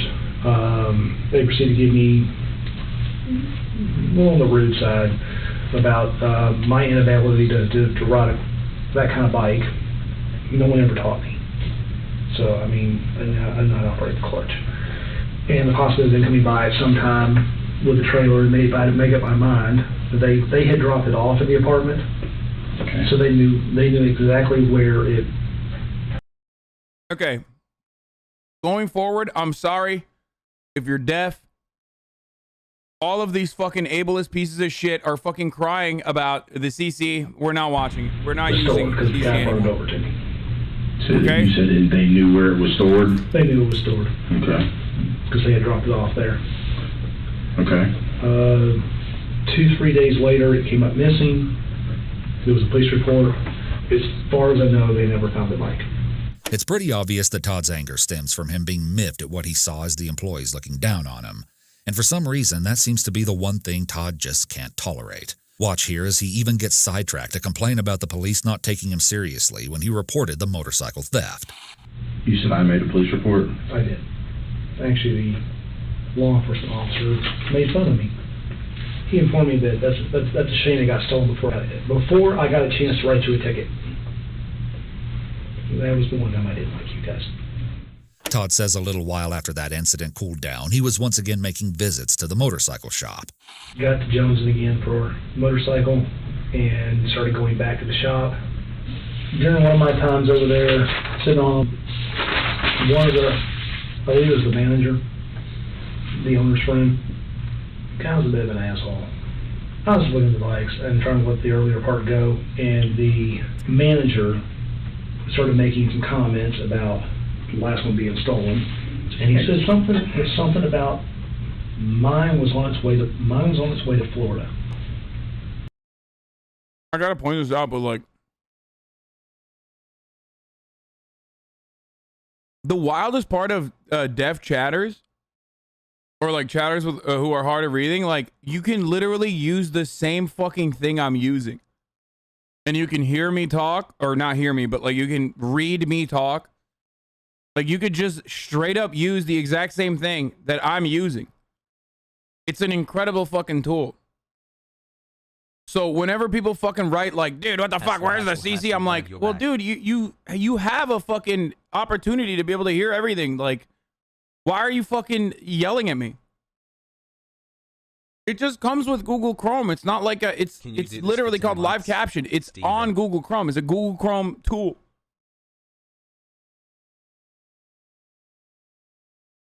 They can't hear you right now? No, they can, because live caption is incredible. I have no idea it was in Florida or why he said that. When he said it was obviously, he was not talking about the time. When I asked him about possibly selling it, it was implied that we took your shit. I let it slide for the time being, got mad about it, kept going out there. Why I kept going to the same bike place, I don't really know. But I'd go out there, sit on the bikes, and listening to these two, the owner and the manager, basically talk trash. I find this part so intriguing because even Todd himself admits he doesn't know why he would keep going back to the bike shop if the employees' attitudes bothered him so much. Part of me feels like he just wanted a reason to get more and more agitated, so he'd feel justified in what he was about to do. To the workers, Todd was just some weird customer who kept coming in and acting strange, but they never could have predicted the absolutely evil plan that was simmering just below the surface. Bought a Bird 92 FS. Beretta 92 FS. Some of them are deaf though. Bro, deaf chatters literally know about this and are using it right now. It's motherfuckers who are ableist themselves that, one, portray themselves as deaf, and two, ableist, doubly ableist, because they're using my ADHD to stun lock me. Okay, that's it. Guess what? If you're hard of hearing, and you're coming in here and writing about a bunch of shit in the chat, like, oh my god, why are you using CCs? You're not using CCs, when I already do. When you have every opportunity to use a CC service on your own, which you probably are using, you deaf chatters, or worse, non-deaf chatters, are fucking being ableist, because I have ADHD and I'm hyperfixating on, or whatever the fuck teenagers talk about nowadays, on bad comments, and you're writing it and you're taking advantage of my ADHD, okay? And it's ableist. 8 months. The ones who are ableist portray themselves as deaf, and then they're using ADHD to stun lock me. If you're hard of hearing and you're typing shit, I already use EC. Good one. Baba Jack draws. FS. 9mm. At the time, those only had 10 round mags. Yeah, I hit the deaf chatters the reverse Uno for ableism. That's right. Limitation, and the aftermarket Pro Mags were god awful. So how many? So you had 10 round magazine? Yes, sir. 3 of them. 3 10-round magazines? Mm-hmm. Although I've got quite a few of those Kydex. Mm-hmm. They work very well. Bravo Concealment. Mm-hmm. Highly recommend them. He gives a long-winded explanation Since when do you have ADHD? Dude, you've been a subscriber for 3 months. Shut the fuck up, idiot. about suppressors. A suppressor would shoot on a semi-automatic. The irony is, someone who's ESL, I need fucking subtitles to see. If you have a movable barrel. Okay. Otherwise, you have to use a spacer. I can't just like hear it. I need Probably to have suppressor, subtitles you on have to say that. regardless. He's understanding it, and you're just going, okay. Yeah. And then declares that he made his own. Dependability surpasses everything else. Okay. Years later, I actually learned how to make it myself, and actually mine were dependable. Then what happened? It's almost funny how the investigators just cut Todd off whenever he starts to ramble about his accomplishments. I feel like a big motivator for Todd was getting the recognition he felt he deserved. So these utter dismissals during his big moment to tell his story probably feel like a big letdown. Anyways, here's where Todd finally tells the methodical timeline from the day of the crime. I left college, left my class. Okay. Drove to Bowling Springs, put the shoulder holster on at the CVS parking lot. I'm not going to worry, go to school. Got there, not everybody was there. Went in. Bro, this is also wild. Like, this guy did so many crimes, dude. He's like, hey, I'll tell you what, you think I just did this one crime? Guess what? I did like the same crime 4 times, okay? I've been in jail. I've done the crimes. I've done all of them multiple times. You understand me?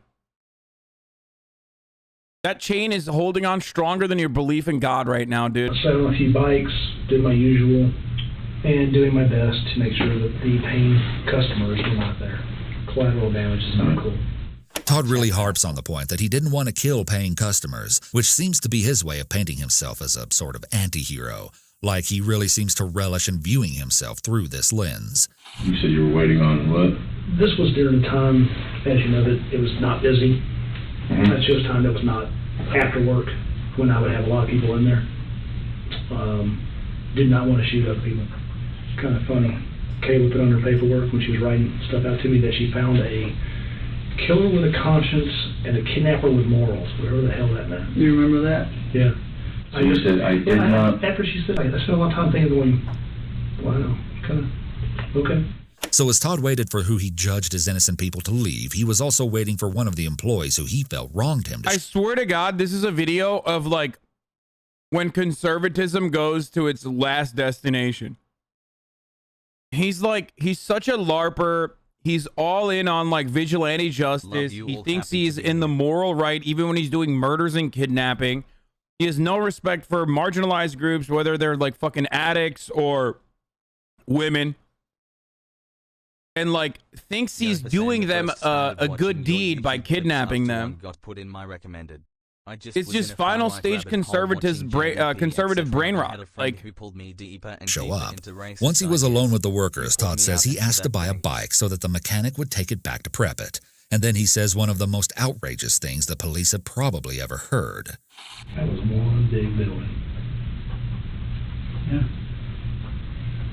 I cleared it in under 30 seconds. You what now? I cleared that building under. I love the chatter who said women are marginalized, question mark. Bro, we literally just watched, not 5 minutes ago, this man be like a routine sexual harasser in the workplace and create a hostile work environment for all the women that worked alongside him. And not a single person was like, yeah, that's kind of fucked up, dude. Like, they literally gave him awards for being good at sexual harassment. Okay, they were like, here's the Horn Dog Award of the year. And you're like, I don't understand. Like, what happens to women in the work? Like, what happens to women? Like, they're not oppressed. 30 seconds. You guys would have been proud. Oh, God, he's such a I'm sorry, but you guys would have LARPer. been proud. The interrogators brush off his comment. He's a cop LARPer, dude. Look at him. Story continues. He says he first went to the back where the mechanic was prepping a bike. Okay. Walked up, pulled out the Beretta, put the safety off, shot the mechanic twice. Downward angle. He was beneath me. He was down, crouched down on this side of the bike. Bike was here. I'm on this side, so I had to lean over the bike, and I believe it was two shots. Here he brags about how good his shots were. I got him in two lung shots. Okay. I got each lung. You got him in 2 long shots? The cops are like, why didn't you just join the force, brother? What the fuck? You know, everything you did could be technically legal if you just joined the fucking force. You know, the boys in the blue, brother. Seems a lot like a fucking missed opportunity to me. Yes, sir. If you can get up from that, I'm impressed. Then, unprompted, he offers up the reason why authorities weren't able to find fingerprints in order to brag once again. The reason why you didn't get any fingerprints is on the door, I used my knuckles instead of my hand to open the door. And the reason you have no prints on any of the shell casings is I wear 2 pairs of gloves when loading every firearm, even in practice. Okay. Even my practice ammo doesn't get fingerprints. That's why I don't have to worry about picking up shell casings. If you wear one pair, you can still have a lane print because of the acids in your finger. In regard to that, when they touch, you still, if you had any chemicals on the outside of that, whether you would touch first before you touch it. I don't understand. It, even though you had gloves. If you wear a glove on top of the glove, it causes friction between the two of them and negates that. So when you're talking about gloves, you're talking about latex gloves? Yes, sir. But if you wear two pairs, not one, one pair won't work. So you use 2 pair of gloves? Yes, sir. Latex gloves. After that, Todd went to find the other victims. Okay. At that time, all 3, manager, owner, and the mom, they had heard the gunshots in the back and were coming this way to figure out what had happened. All of a sudden, I had 3 people in front of me. Mom was the closest, and I shot her 2 to 3 times in the chest. Not my best work. Her pattern was horrible. She was actually surprised. 3. At her being there, not that my pattern was horrible. In the chest. Not my best work. The pattern was horrible. You can truly see Todd's narcissistic side coming out in these words especially. The whole thing was just like a game to him, and he really wants these officers to be impressed. She fell. The the owner and the manager ran for the door. At that range, they should have ran to me, not away. They were way too close. When I came around that door, it was boom, 3 people right there. Okay, so then what happened? They ran to the door? They ran to the door. In the process of that, I topped a few rounds, topped one, I don't know which one was which. In the process. Of them running. Is the average gun nut conservative when he can't fucking like find like a 14-year-old black kid to kill as they're running away just so they can like get away with a murder? You know what I mean? Get a legal kill. This is just what happens when you just have like horniness for fucking murder. And that's what you turn around and you're just like, yeah, look at that. It's got good grouping. It's got a good spread. It's like, I did great grouping on that. It's like, dude, you fucking did murders, bro. You're such a piece of shit. You can almost see Todd's impatience here. He really wants to tell his story. It's like this confession is the performance of his lifetime, and he doesn't look too happy to get interrupted. Luckily, anytime he tries to go off on a tangent, the investigators pretty much ignore it and bring him back to the straight facts of the case. Then proceeded to go, did a reload. While this guy was still running, this guy, when I hit him, he crumpled into the doorway. Okay. When I did my reload, before this guy got out, I put 2 in him and he actually fell outside. That was a very fast reload. Todd says he might have put an extra round in the guy who fell by the door as he walked over him, but he's not sure. And then he says something so chilling and insensitive, I almost couldn't believe my ears. At any point, did anybody, I mean, was there... There was nobody else. Okay, there was nobody else, but did anybody, as they were falling, I mean, did they look at you? Did they face you? What the fuck kind of question is that, too, though? Did they say anything to you? Was there any conversation, don't, please, whatever? No, sir. With any of this? I don't remember hearing any of that. I will tell you that once I was engaged. Okay. So it's like, at that point, it's almost like a video game. It's not a game, but it's almost like you're focused on, you've been there, sir. You know what I'm talking about. Absolutely insane. Oh my God, if the cop says yes, I know what you're talking about, I'm gonna lose my shit. I can't imagine what must have been going through the detectives' heads at this point. Todd says he then walked around and put one last round in each victim's forehead, got in his car, and drove home.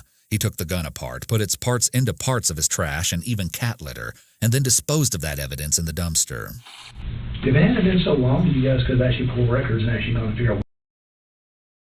You been there? Cop's like, yep. Where they put it, but at this point, it's kind of a moot point. When the detectives go on to clarify some points, Todd just finds every opportunity to make it up. I wonder why this video skipped the cop's reaction. I would have liked to see how shocked they were when he said, balls.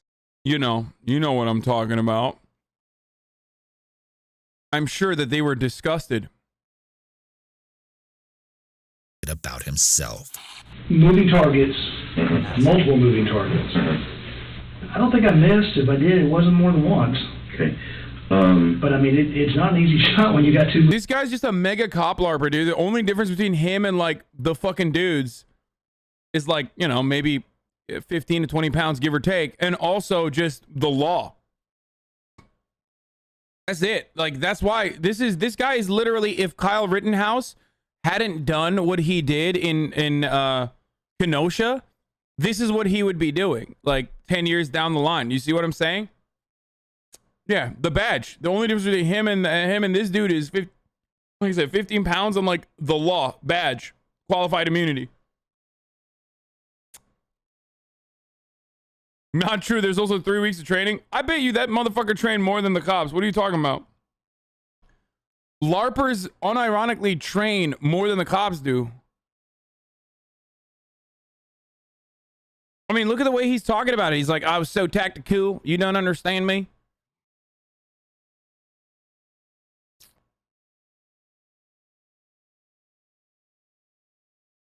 Moving targets running fast as they can. I may shoot somebody as one thing. Right. But I'm not a pistol whipping and beating somebody is not my thing. He even makes a point to say he wasn't initially planning. Oh yeah, that would be unbecoming of you, dude. Yeah, I would never pistol whip and beat somebody. I would never do that. That's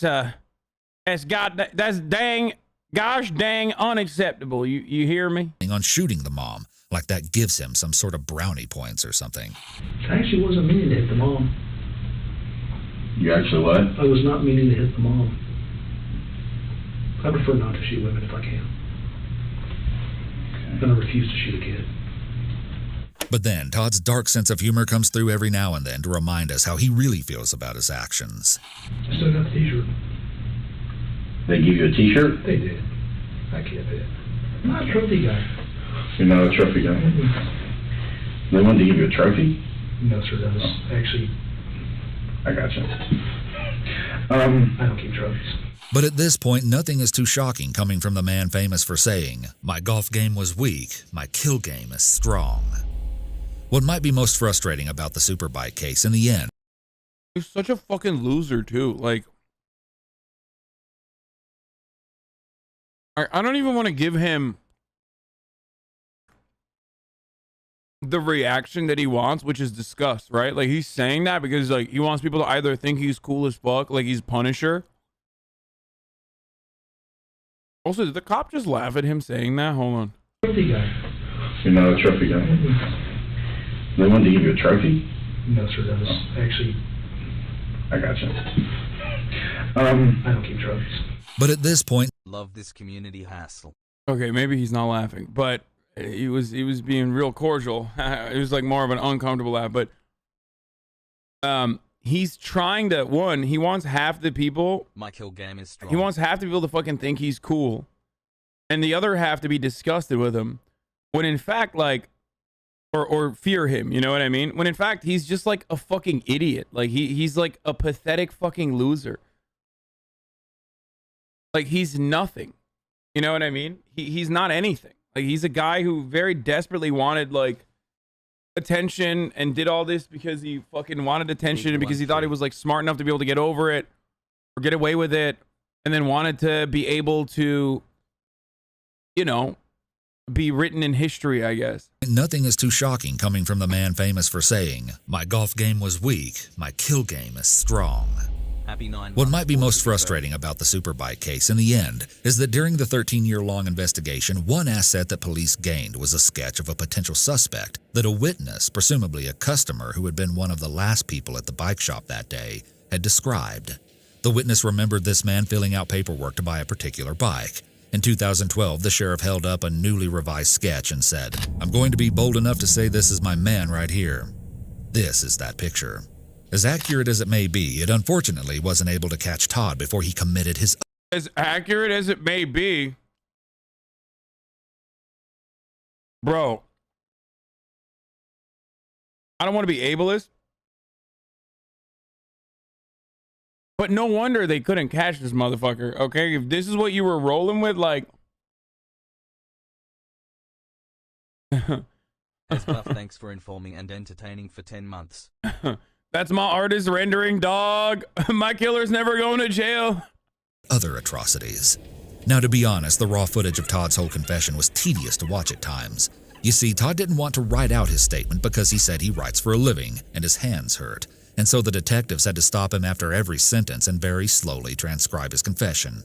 At one point even saying Todd uses big words and talks fast. Here's where things get super intriguing, though. Many people argue that this was actually a deliberate interrogation tactic, and when you think about it, it makes sense. By playing dumb and making Todd feel like he's smarter than them, they subtly encourage him to keep talking freely and bragging about his accomplishments, not to mention repeating key details over and over again. And on the same token, while some people have questioned why detectives even needed to write down his answers in the first place, since the interview was being taped, others assert that suspects often don't realize they are being recorded, and having someone write down their words in front of them would make them feel even more secure that this conversation is not being permanently taped, therefore making them feel comfortable sharing more risky details or side comments that they might not otherwise divulge. Okay, now this next part has nothing to do with crime, but it is super interesting to me because it feels like Todd is really basking in the feeling of being catered to, while trying to seem humble and friendly with the detectives at the same time. I don't know, the whole thing just gives me a weird vibe because of how casual, unbothered, and almost giddy he's acting while confessing murders. We can for dinner. You missed dinner over there. That barbecue wasn't enough. Well, what do you want? Whatever you have for me. No, I'm asking you. What do you want? I don't want to be an asshole. Shut that door, man. You're not being an asshole. I'm asking you. What do you want for dinner? I don't know. We've got Bojangles around here. We've got Miami Grill around here. We've got the whatever you want, man. Boiling Springs Cookout, whatever. What do you like to eat? Cookout will work. That'll work. What do you like from Cookout? Never been there. You've never been there? Yes, sir. They have a really good. It's called a giant cheeseburger, giant fries, and a giant tea.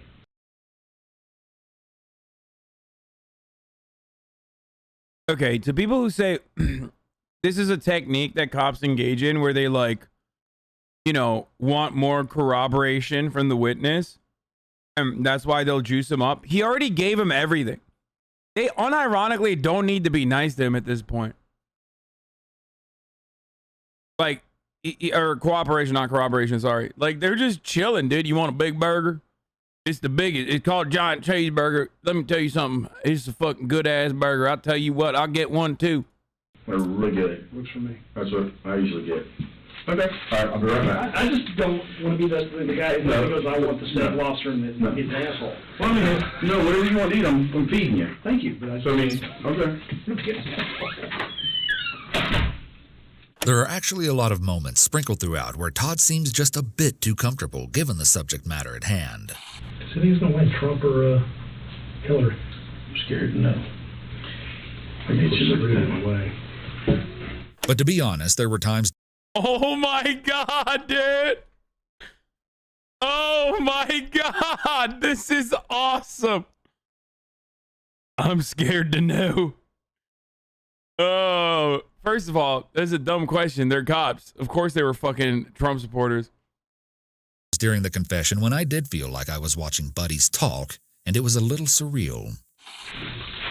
God damn, even the fucking dude, even the narrator, and a lot of times narrators like this don't have like an automatic anti-cop bias like I do, which I admit. Even the fucking centrist ass YouTube channel narrators like, yeah, this was fucking weird. I love that. Oh, he got one too. Bro, they're eating together. He got one too. Oh my god. Is that good? Mm-hmm. I won't steer you wrong, man. Food's my thing. I wouldn't steer you wrong, man. Bro, what is happening, bro? This guy literally kidnapped and murdered like hella people, dude. Yo, cops are... Okay, dude, I was so right. I'm sorry. I'm surprised that not a lot of people pushed back whenever I said, like, these cops are literally, like, one step away from being this guy, but they just have qualified immunity, the badge, and, you know, 50 pounds or whatever. Most people did not actually push back on this. I don't know if it's because they watched the video and they knew that they would inevitably be fucking embarrassed in the end. Because normally whenever I say shit like that, there's always people in the chat that are like, you're fucking wrong. They're boys in the blue. They're like, the public servants. Fuck you. This is literally, this is vindicating me in every way.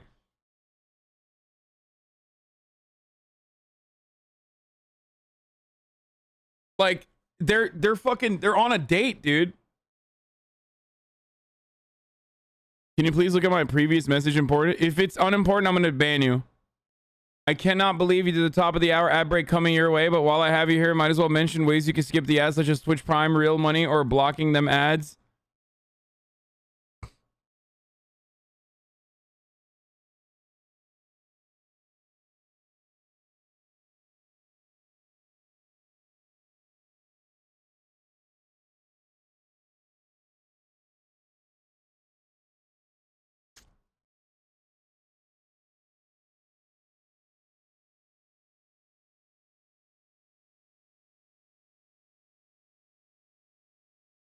Following since November 6, 2018. What the fuck? You've been following since November 6, 2018 and you only subscribe for 4 months? I should just ban you for that, dude. This motherfucker had the most free content, dude. This dude has got his money's worth. You know what I mean? If you subscribe to me for 12 months over the course of like 2020, and you watched every single fucking piece of content that I put out, your subscription came out to 0.02 cents an hour. Okay? Like, you basically spent 0.02 cents or it's just 2 cents an hour, basically. This guy has taken that to the maximum level. It's like 4 months subscriber since 2018. Which, by the way, I have no problem with. I'm just like fucking around, obviously.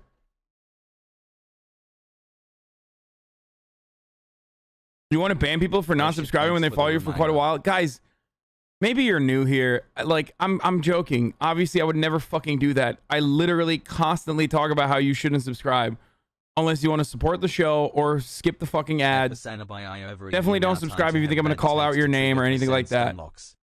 But like, you should know that by now. Like, I'm very clearly joking. I didn't see this person because they were a subscriber. I saw this person because they got my attention in the chat. Almost 1 year. That's crazy. Peepo has.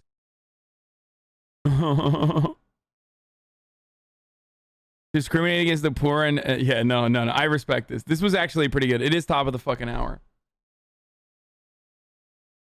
Okay, and yes, if you subscribe, you can avoid the ban hammer if you've been watching since 2018. Because I care about rich people and don't care about poor people. You joke a lot, but when you read dumb messages in chat, you never think of that they might be joking. I do.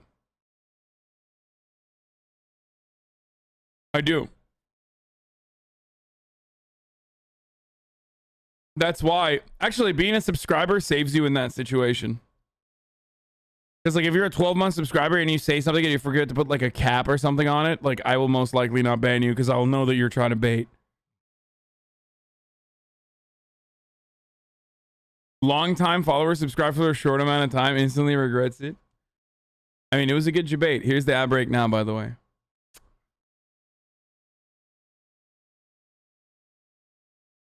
I get the joke. It's great. To be fair, I would have subbed sooner, but during COVID, I was mega poor, living for $170 a month. I take my punishment. I'm sorry. Wait, what the fuck? How are you? What happened, dude? You didn't get any fucking government assistance? What the fuck? That's crazy, dude.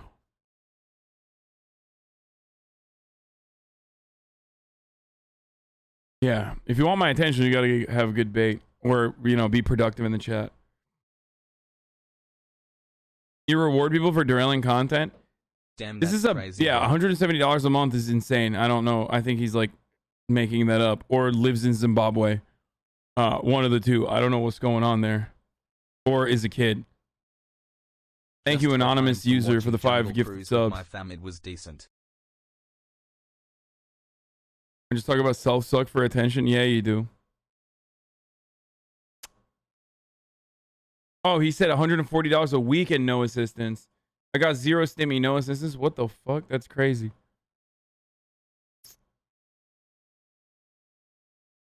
Anyway, let's keep going. I made a joke with him. I was like, yeah, I'm going to go back to pod. I'm going to let one fart loose, and I'll make everybody jealous.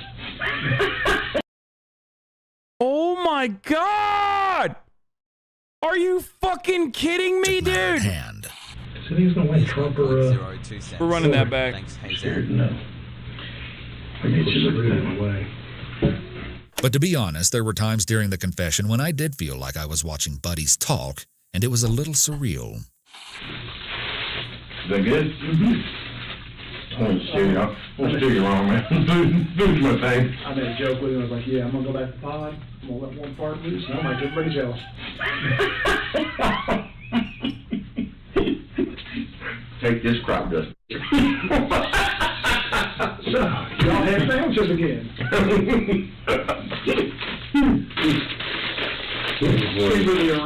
It's a hog date, brother. Are you kidding me? Yo, let's talk about my bitch wife, Bertha. You got a bitch ass ex-wife too? That's why I thought about kidnapping women myself. I saw your Amazon reviews, brother. I think you got some good ideas on what to use. You know, I might be using them myself actually for restraints. Thank you, Admitted Flunky, for the 10 gifted subs. Yeah, this guy literally, chat, for those of you who are just tuning in and you're like, what's up? Like a cop and a fucking, you know, a cop and a criminal are like having fun together. Like this guy literally murdered, raped, kidnapped like multiple women. Was just an hour ago talking about like a fucking quadruple homicide where he killed like older women. You know what I mean? Like, thank you, Admitted Flunky, for another 10 gifty boys. Well, the thing about it is, they're kids today, they call them millennials, and they want everything handed to them. I had a buddy, and this is when I first realized it, and I didn't expect it from my generation. But if being friendly with Todd was enough to butter him up to spill the whole truth and put him behind bars for life, it was worth it. In the end, I think this statement from the investigator best sums up how authorities were able to treat Todd with kindness and respect, despite the things he's done. The thing about it is, like you said, there are cops in the world that are bad, there are cops in the world that are good. I should not like you. I should. J-Ship, thank you for the 5 tier 1 gift subs. You didn't have to do that, you fucking psycho. I want to nail you to the cross. Mm-hmm. You know, but... What do you mean, but, motherfucker?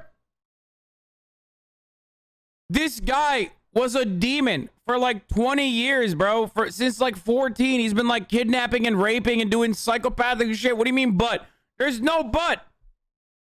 If you want to make the argument that there's good cops and bad cops, like if there's any variation there with respect to like morality in the police force, you can't follow that statement with a but, dude. I'm going there anyway. Well, no, it's not that. But yeah, I get it. I want to do the right thing for you. I want to make sure the right thing is done for you and by you. I don't do this job just to put people in jail and do stuff like that. I do this job because that's the way I want to be. Thank you, Mox, This man. next part of the conversation might give us the most valuable insight into Todd's headspace, so I'll let it play without commentary. I wonder how this is going to play out. 20 gifted.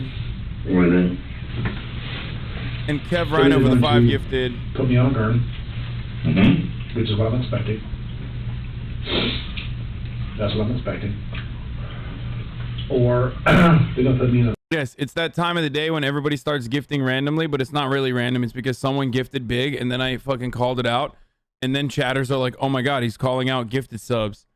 So it's time for us to fucking shower him with gifted subs so they'll call out my name.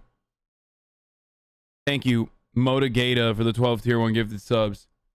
And Moxman for the 50 tier 1 gifted subs. See, this is what I'm saying. Dude. And then after a while, I just like get fatigued from fucking calling out everybody because it's like derailing content. So then I turn around and stop calling people's names out. And then we have like another extended 10-minute stun lock over how I'm ungrateful because chatters are gifting a lot of subs and I'm not calling their names out. And then we finally get back to the content. I'm literally pre-watching the stream. I'm pre-living the stream. I'm pre-streaming the stream. I'm basically doing everything ahead of time. Okay, I ran it out for you. Thank you, anonymous user, for the 5 tier 1 gifted subs. Okay, yeah, way too dank, baby. I'm pre-stun locked on the stun lock about what kind of stun lock we're about to have. This is the most meta shit, dude. I swear to God.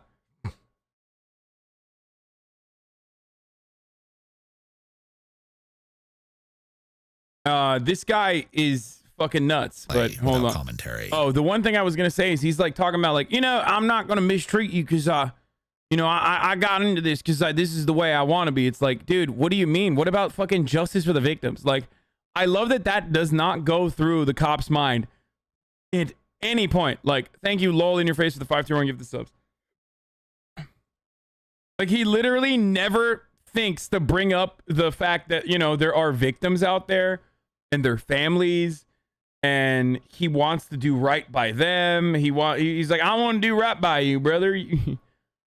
You know, you Ajan Pogo. Just a man trying to, you know, you were just a squirrel trying to get his nut. You know what I'm saying, brother? We all have our moments. I wonder how this is going to play out. What do you mean? They're either going to put me on a gurney, Mm-hmm. which is what I'm expecting. That's what I'm expecting. Or they're going to put me in a little box somewhere, away from anybody and everybody, which I don't expect. I actually expect it earned. What do you want? I mean, all joking aside, okay, what do you want? Take me out back, shoot me back in the head. I wouldn't. I studied psychology a little bit in college. I want me to finish, like I said, I'm working on finishing college. The people at Superbikes made you angry. Mm-hmm. I don't know, you tell me, well, people at Superbikes made you angry. And not just angry, but I mean, they belittled you, they humiliated you, they made you angry enough to do what happened. And then you had the situation this last Christmas, and then this most recent situation. The time span. What kept anything from happening? You know, because that's a question. I don't need to kill. Chatter's making fun of young psychology majors. Okay, what do you mean, dude? He's a psychology major, brother. This technique is called finding a new friend. Okay, you want to know what this technique is called by the cop? It's called, you know, I'm a divorced dad too, and guess what? You seem kind of all right. That's what the fucking technique is. Well, it's called the making friends technique. I mean, you know, but that's a genuine question. I mean, per your legal definition, I'm serial, but I'm not. Okay. Can't believe it's almost honestly, if white pepper spray, white people. Johnny had to pull the knife, if you'd seen the knife, you'd laugh your ass off. Really? Oh God. Black and white tiger stripe. It was one of those. The handle? The only time you buy at the little convenience store? Are you serious? I'm going, my ammo costs more than your damn knife. Are you kidding me? You're costing me. Bro, no.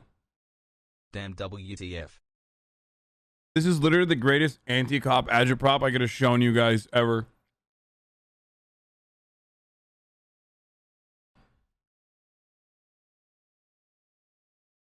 Like, the cop literally went from, I'm doing this because this is the way I want to do, I'm not even thinking about the victims, to literally being like, hey, yo, fuck the victims, actually. I can't believe how poor that motherfucker was that you murdered.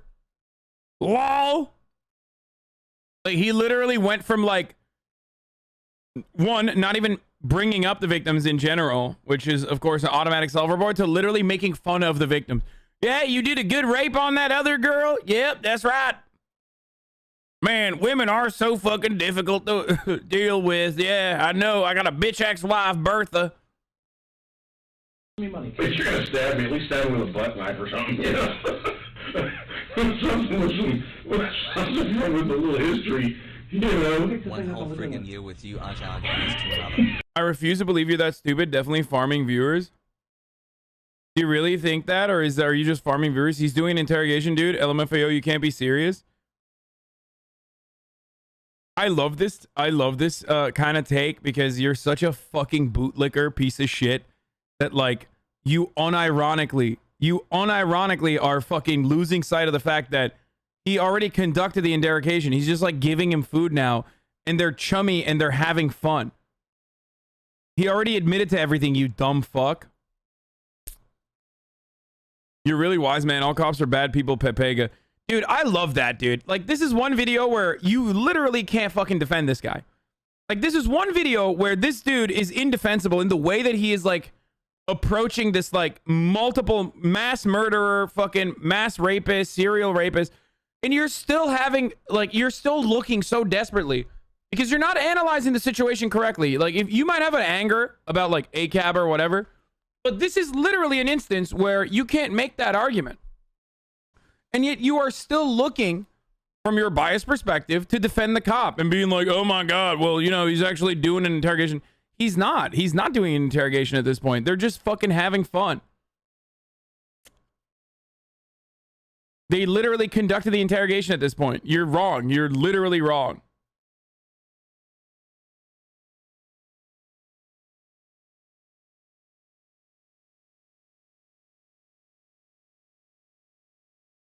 Centrist have a really weird obsession with doing PR for cops. Yikes. No, he's not. He's not a centrist. That dude's probably a fucking chud.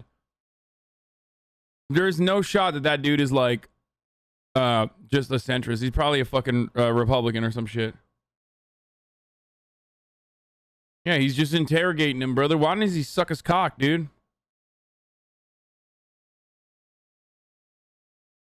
Yeah, policing is one giant cheeseburger party.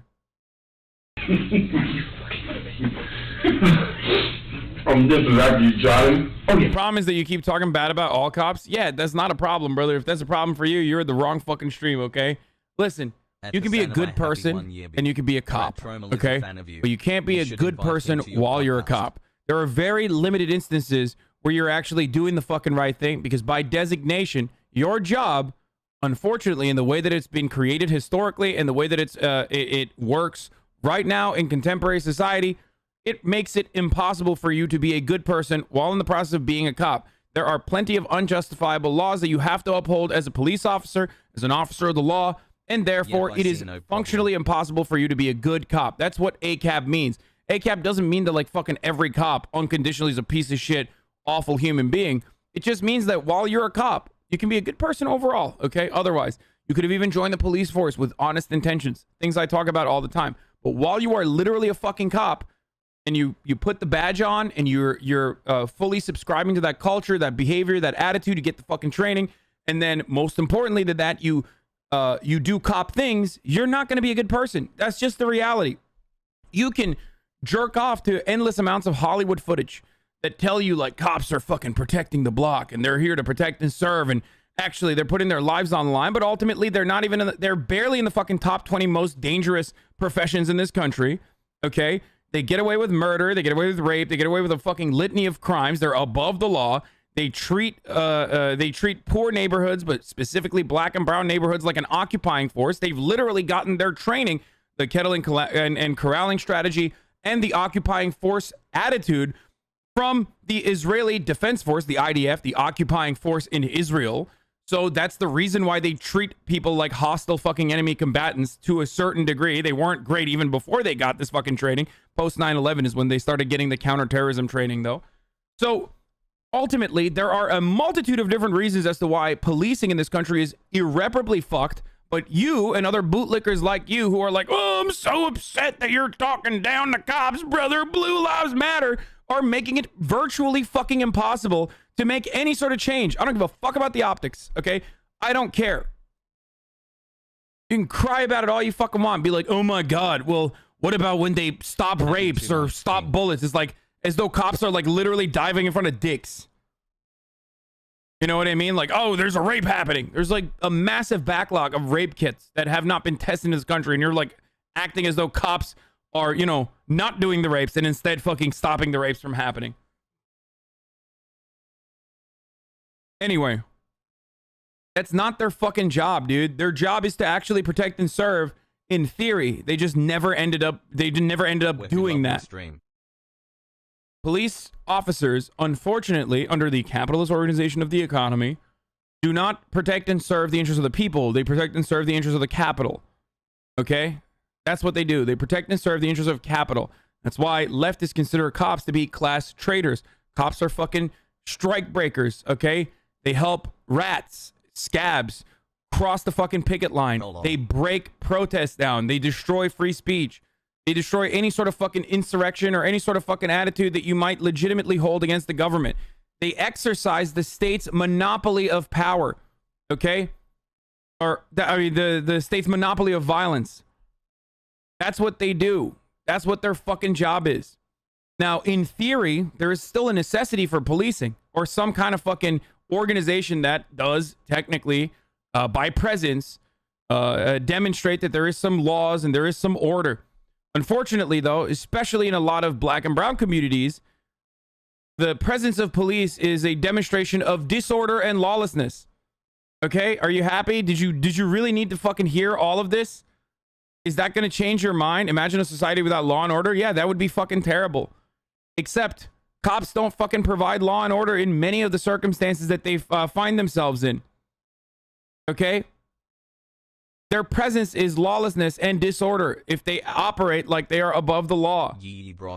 Anyway, I get really fucking annoyed when people are like, play Skyrim music over it. Shut up. Just fucking edit this part of the video and play your own goddamn Skyrim music over it. I'm sick and I'm really fucking annoyed that we, you know, I made that joke one time. So now every single time I fucking talk about it, you literally are like, oh, yeah, play Skyrim music. Yeah, dude, let me stop in the middle of a fucking rant about policing to play Skyrim music because that's going to really, you know, hammer in the point. I don't give a fuck about cops. I just think it's stupid how biased you are against them. Just play the video already, man. Jesus Christ, you're so hot when you're mad. God damn. Oh, dude, this one is just a fucking horny simp.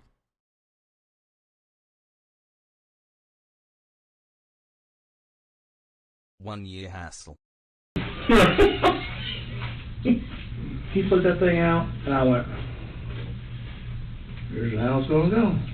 Okay, let's dance. And the other problem My birthday today. is if they don't put me on the ground. Acknowledging as high as boot. What's your opinion on soldiers? Their job after all is to kill people? That's not even fucking correct. 80% of fucking what the American military members do is literally just like sit on the back end. And also, I feel the exact same way as I do about cops as fucking soldiers that members of the American military that like come in here and fucking say chud ass shit. I say worse shit about veterans than I do about fucking cops. If you think, oh my God, if you think I fucking shit on cops, wait till you hear what I have to say about fucking veterans who are like, yeah, fuck you. I'm defending your freedom of speech, you son of a bitch. Are you fucking kidding me? Wait, hold on.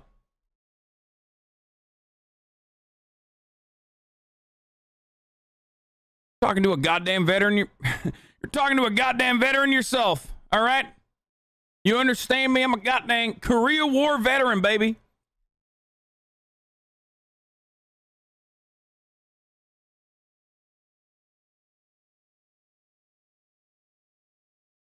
Chatters are so new in here that they forget that, like, my most famous moment is literally fucking, you know, talking about a Purple Heart Navy SEAL who also happens to be a congressperson and making him cry on Fox News for 48 hours straight. This is a gigantic baby. Keep going. When the people inside realize the people I hunt is them, They'll be scared to death of you. because I never in my life never heard another person. I'm entirely okay with that. It's just like with superbikes and this. It's just a reactional situation. Right, man? I would have never heard another person again. And for me to take myself, it's not hard. I mean, you slam your throat on a desk somewhere and crush the larynx, you're going to die of shitty death. Yeah. But you can do it. But you hurt the people. If I did any of that, and I won't, it would probably cause my mother to have a heart attack and die. Yeah. As Todd was sealing his fate, investigators were conducting a thorough search of his property. They found a multitude of weapons and ammunition, such as handguns with silencers and rifles. But as there was no record of a background check under Todd's name for firearm purchases, it is believed that he illegally obtained these, which just adds to the laundry list of his crimes. In 2017, Todd Kohlhepp pleaded guilty to 7 counts of murder, 2 counts of kidnapping, and 1 count of criminal sexual assault. He entered a plea bargain that spared him from capital punishment and instead was sentenced to 7 consecutive life sentences without the possibility of parole, plus 60 years. Relatives of the superbike shooting victims filed a wrongful death lawsuit against him, and Kayla has also filed her own civil lawsuit against Todd. She was awarded $6.3 million. However, even behind bars, Todd has not been silent. In late 2017, he wrote to the Spartanburg Herald-Journal, claiming that he had more victims who have yet to be discovered, which would go along with what he told his mother right after he was caught. When she asked how many other victims there were besides the ones he confessed to, he apparently said, "You do not have enough fingers." In the 8-page letter to the publication, Todd wrote, "Yes, there is more than 7. I tried to tell investigators, and I did tell the FBI, but it was blown off. It's not an addition problem, it's a multiplication problem. Leaves the state and leaves the country. Thank you, private pilot's license." Yes, Todd apparently earned his pilot's license at some point and could have potentially traveled to commit more unsolved murders. But he has also expressed that at this point, he doesn't see any reason to give numbers or locations of other victims. At the same time, though, Todd reassured investigators in 2016 that he hadn't, in fact, killed anyone else. Have you killed anybody else in Spartanburg? No, sir. Have you killed anybody else in South Carolina? No, sir. Other than the boy in Arizona and superbikes and the ones that we have on the property, have you killed anybody else? And this is where I ask you this. Is that enough? I do, but no, this is the thing. No, this is the thing. This is not to drive a nail home or anything like that, okay? You had your moment in here with your mom, and this is your opportunity to get everything. It's not, you know what I'm saying? It's your opportunity to get everything out of the way. You know, because you're going to be sitting in a cell, and there's going to be lonely times, and you're a compassionate person. I'm a compassionate person, okay? In the heat of the moment, when somebody pisses you off, you may want to beat the shit out of them, shoot them, stab them, kill them, whatever. But when you're laying there at night, it may bother you. You see what I'm saying? And that's the only reason I'm asking. That's all it's a shot. That's the only one you shot. Okay. I didn't want to have to explain numbers on the phone, and I sure didn't want to give numbers of 4. Wait, did I miss it? I was petting Fiona. I'm sorry. I needed to take a little break from fucking the hogs being like, "You did great murders. I love the way you work, sir." What did he say to the fucking... Oh, God. Carolina. No, sir. Other than... I'm sorry, I gotta run that again. I was literally just fucking laying with Fiona and giving her pets and kisses, because conservation of energy in social, you know, sometimes you gotta take away from you gotta fucking move away from the cop being like, "Hey, you know, been a 5-year progress. I love doing protection and service for the people by, you know, doing exactly what you do, but this time I'm hiding behind a badge." The boy in Arizona and superbikes and the ones that we have on the property, have you killed anybody else? 10 months ago. And this is where I ask you this. 10 months ago. Is that enough? I do, but no, this is the thing. No, this is the thing. This is not to drive a nail home or anything like that, okay? You had your moment in here with your mom, and this is your opportunity to get everything. It's not, you know what I'm saying? It's an opportunity to get everything out of the way. You know, because you're going to be sitting in a cell, and there's going to be lonely times, and you're a compassionate person. I'm a compassionate person, okay? In the heat of the moment, when somebody... Yeah, no, that is actually a technique. Isn't it called like, something up? No, that's literally a technique. I mean, we know this guy's a piece of shit. Like, the cop is actually a fucking, ego up. He's doing the ego up technique. Yeah, like, that's entirely different. He's like, that is actually survey. Like, what he's doing there is an interrogation, and he's also using the ego up technique to appeal to his fucking, sensibilities, make it seem like he's a compassionate person. No, the interrogation isn't over here.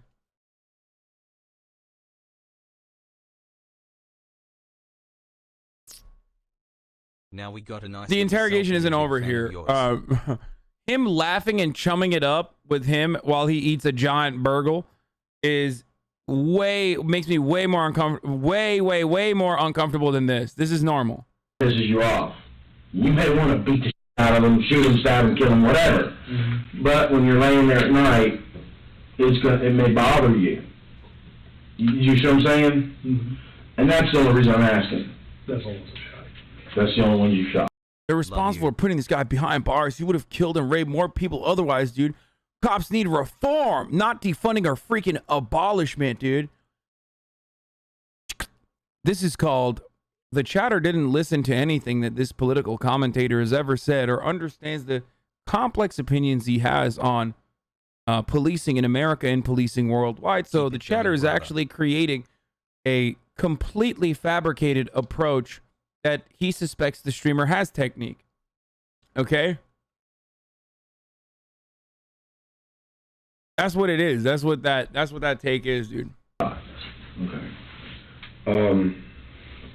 I didn't want to have to explain numbers on the phone, and I sure didn't want to give numbers of 4.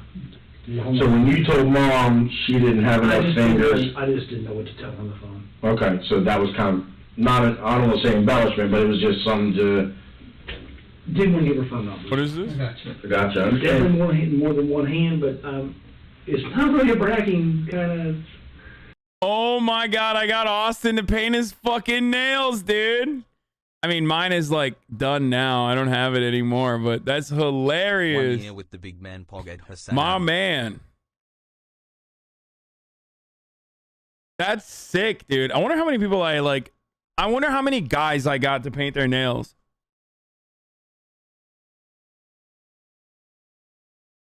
My impact, dude. What's he saying? They're responsible for putting this guy behind bars. He would have killed. Oh. He said, what the hell? Chatter, you must be new here. I understand. Some of these knuckleheads may call that, ooh, that's cool. I don't really call that cool. Hey, Todd, a while ago you made a statement that said, that when you just said, those are the only people I've shot. Any other means? Okay. What do you think? On one hand, it does seem a little suspicious that there would be a 13-year lull in between the Superbike shooting and Todd's next victims. But I can also see how Todd might just be showboating in a bid to get more attention now that his case has died down. But get this, some people actually think that Todd may not have even really committed the Superbike murders. All right, strap in, because now I'm going to take you through some of... Come on, dog, this video's got 6 minutes left. You can't do a plot twist with 6 minutes remaining. This video was really good, by the way. I totally understand why you guys were like adamant that I watch. This was one of the best like JCS style videos that we watched. The more controversial internet theories and conspiracies that have arisen around this case. Just a disclaimer, I'm not endorsing these theories in any way, but I think it's really fascinating to see the information people have dug up and the wildly different conclusions they've come to.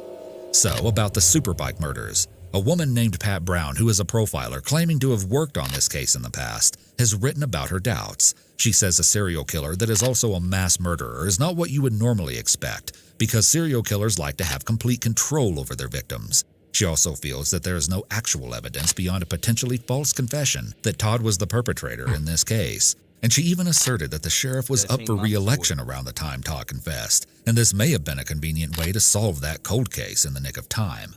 However, a counterpoint to this idea is that Todd mentioned a detail in his confession that apparently was never released to the public before, when he said that he shot each of the victims in the forehead, so investigators feel pretty confident that he was the one behind the crime. But still, Pat refutes this claim and actually says that none of the victims were shot in the forehead. There's honestly so much to go into here, but to me, it seems like... I mean, he fucking lied about how, like, the dude attacked him with a knife and stuff, too. He very clearly embellishes to fit that narrative that, like, you know, these are actually legal kills. These are actually kills that are, like, warranted. You know what I mean? It's just a very chud thing to do. That's why he's doing it, because he's just a fucking chud. You ignored my $10 donation of environmental indoctrination? What the fuck was it, dude? It's kind of your fault, dude. Just write it in the fucking chat. like Todd's motive and explanation of this crime were clear, so I'll let you decide what you think really happened. And then another conspiracy theory people have posited centers around Kayla herself. This one is rather sensitive, and I again want to emphasize that I don't subscribe to these beliefs and would never do anything to blame the victim, as what she had to go through was undoubtedly unimaginable. With that being said, here is the theory some people propose. When Kayla appeared on Dr. Phil to talk about the case, she said that she met Todd on Facebook several years before, and they had had little contact besides a few messages here and there, where he would ask how she's doing before he ultimately contacted her about the job opportunity. However, according to the Newberry Observer, an initial interview at Todd's residence between Todd and an investigator suggested that there may have been more to the relationship. The alleged transcript of that exchange shows the investigator asking Todd if Kayla was a stripper who would also sleep with Todd for money, which Todd claims is true. He also apparently claimed that he'd taken her to dinner and that she'd spent the night at his house before, among other physical encounters. So these details have apparently led some online circles to speculate that Kayla could have known more than she was letting on about the whole situation. Wait, so what? Some people have come up with this theory. You mean people on Reddit, I think, right? This just strikes me as like straight out of fucking Red Pill. Like literally an incel theory, dude. Because like 11 months BB. Critical incel theory. Yeah, true. It's like you want to know how it's like 100% an incel theory? Because like even if it's true, it's still doesn't mean anything. Like, but to an incel, it's like, well, maybe she was a sex worker. Okay, so who cares? Like, he still kidnapped her, dude. You have to be like a real psycho to be like, oh, well, if she was a stripper, that must mean maybe she wanted to be kidnapped and raped. You know what I mean? Like, you literally have to be a fucking psycho to be like, well, her being a sex worker implies that maybe there was more to the story after all. It's like, yeah, okay, there was a little bit more, that she was also, that was her occupation, let's say, if it's true. Jesus fucking Christ, all you do for your entire streams is bitch and call people names. You're such a piece of shit, bro. You literally sit there, watch, and then desperately try to get me to fucking pay attention to you. That's so much sadder than what I do, dude. Pepega. Thanks for the subscription, though. Who cares if you think you're right? You're a terrible person. Bad take. Variants are coming from shitter third world countries that are too corrupt to vaccinate their people. What? Oh my God.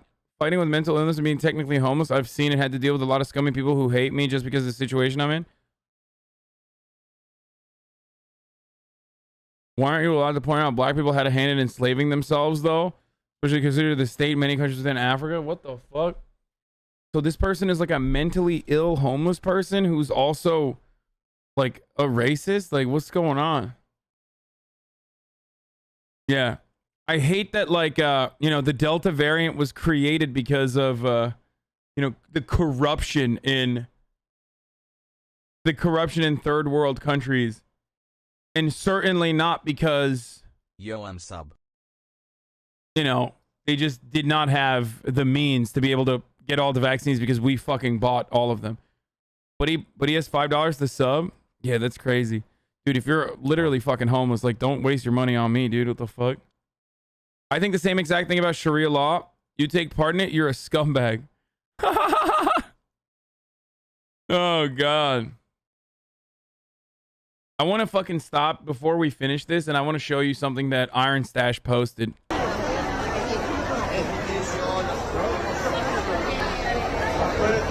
It looks fake.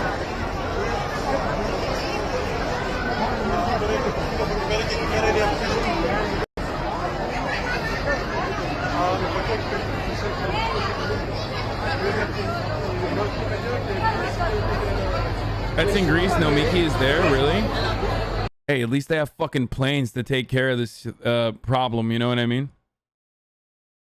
All right, let's finish. Especially considering those letters she had allegedly written to Todd during her capture. Other updates that have added fuel to this fire include the fact that Kayla in 2019 was charged with third-degree criminal domestic violence after a fight between her and her boyfriend. Kayla claimed that during an argument, the man bucked his chest into her, then she struck him in the face with a closed fist, and then he allegedly slammed her to the ground and put her in a headlock. The charge was her first criminal charge in South Carolina and was eventually dismissed. However, people still drew attention to another tragedy that occurred in her life about 5 months before this incident. At that time, her then-fiancé shockingly died of a self-inflicted stab wound to the chest. All of these factors have caused some internet communities to turn a suspicious eye on Kayla, but at the same time, most recognize that she is still trying to... Dude, that take alone is like that. You fucking don't need to post that. Like, the moment you post that comment... dismissed. However, people still drew attention to another tragedy that occurred in her life about 5 months before this incident. Hold on, I gotta show you that Facebook Facebook comment. Her then-fiancé shockingly died of a self-inflicted stab wound to the chest. All of these factors have caused some... No one doesn't say she's a victim, but how much of a victim is she? Bro, you're literally a psycho, dude. I mean, this is literally victim blaming, dude. What the fuck? I mean, he's... Oh my god, this is actually victim blaming. The moment that you find yourself asking the question like, how much of a victim is this person? That's like, I'm admittedly calling a victim. That's when you know you've strayed away from God's good graces.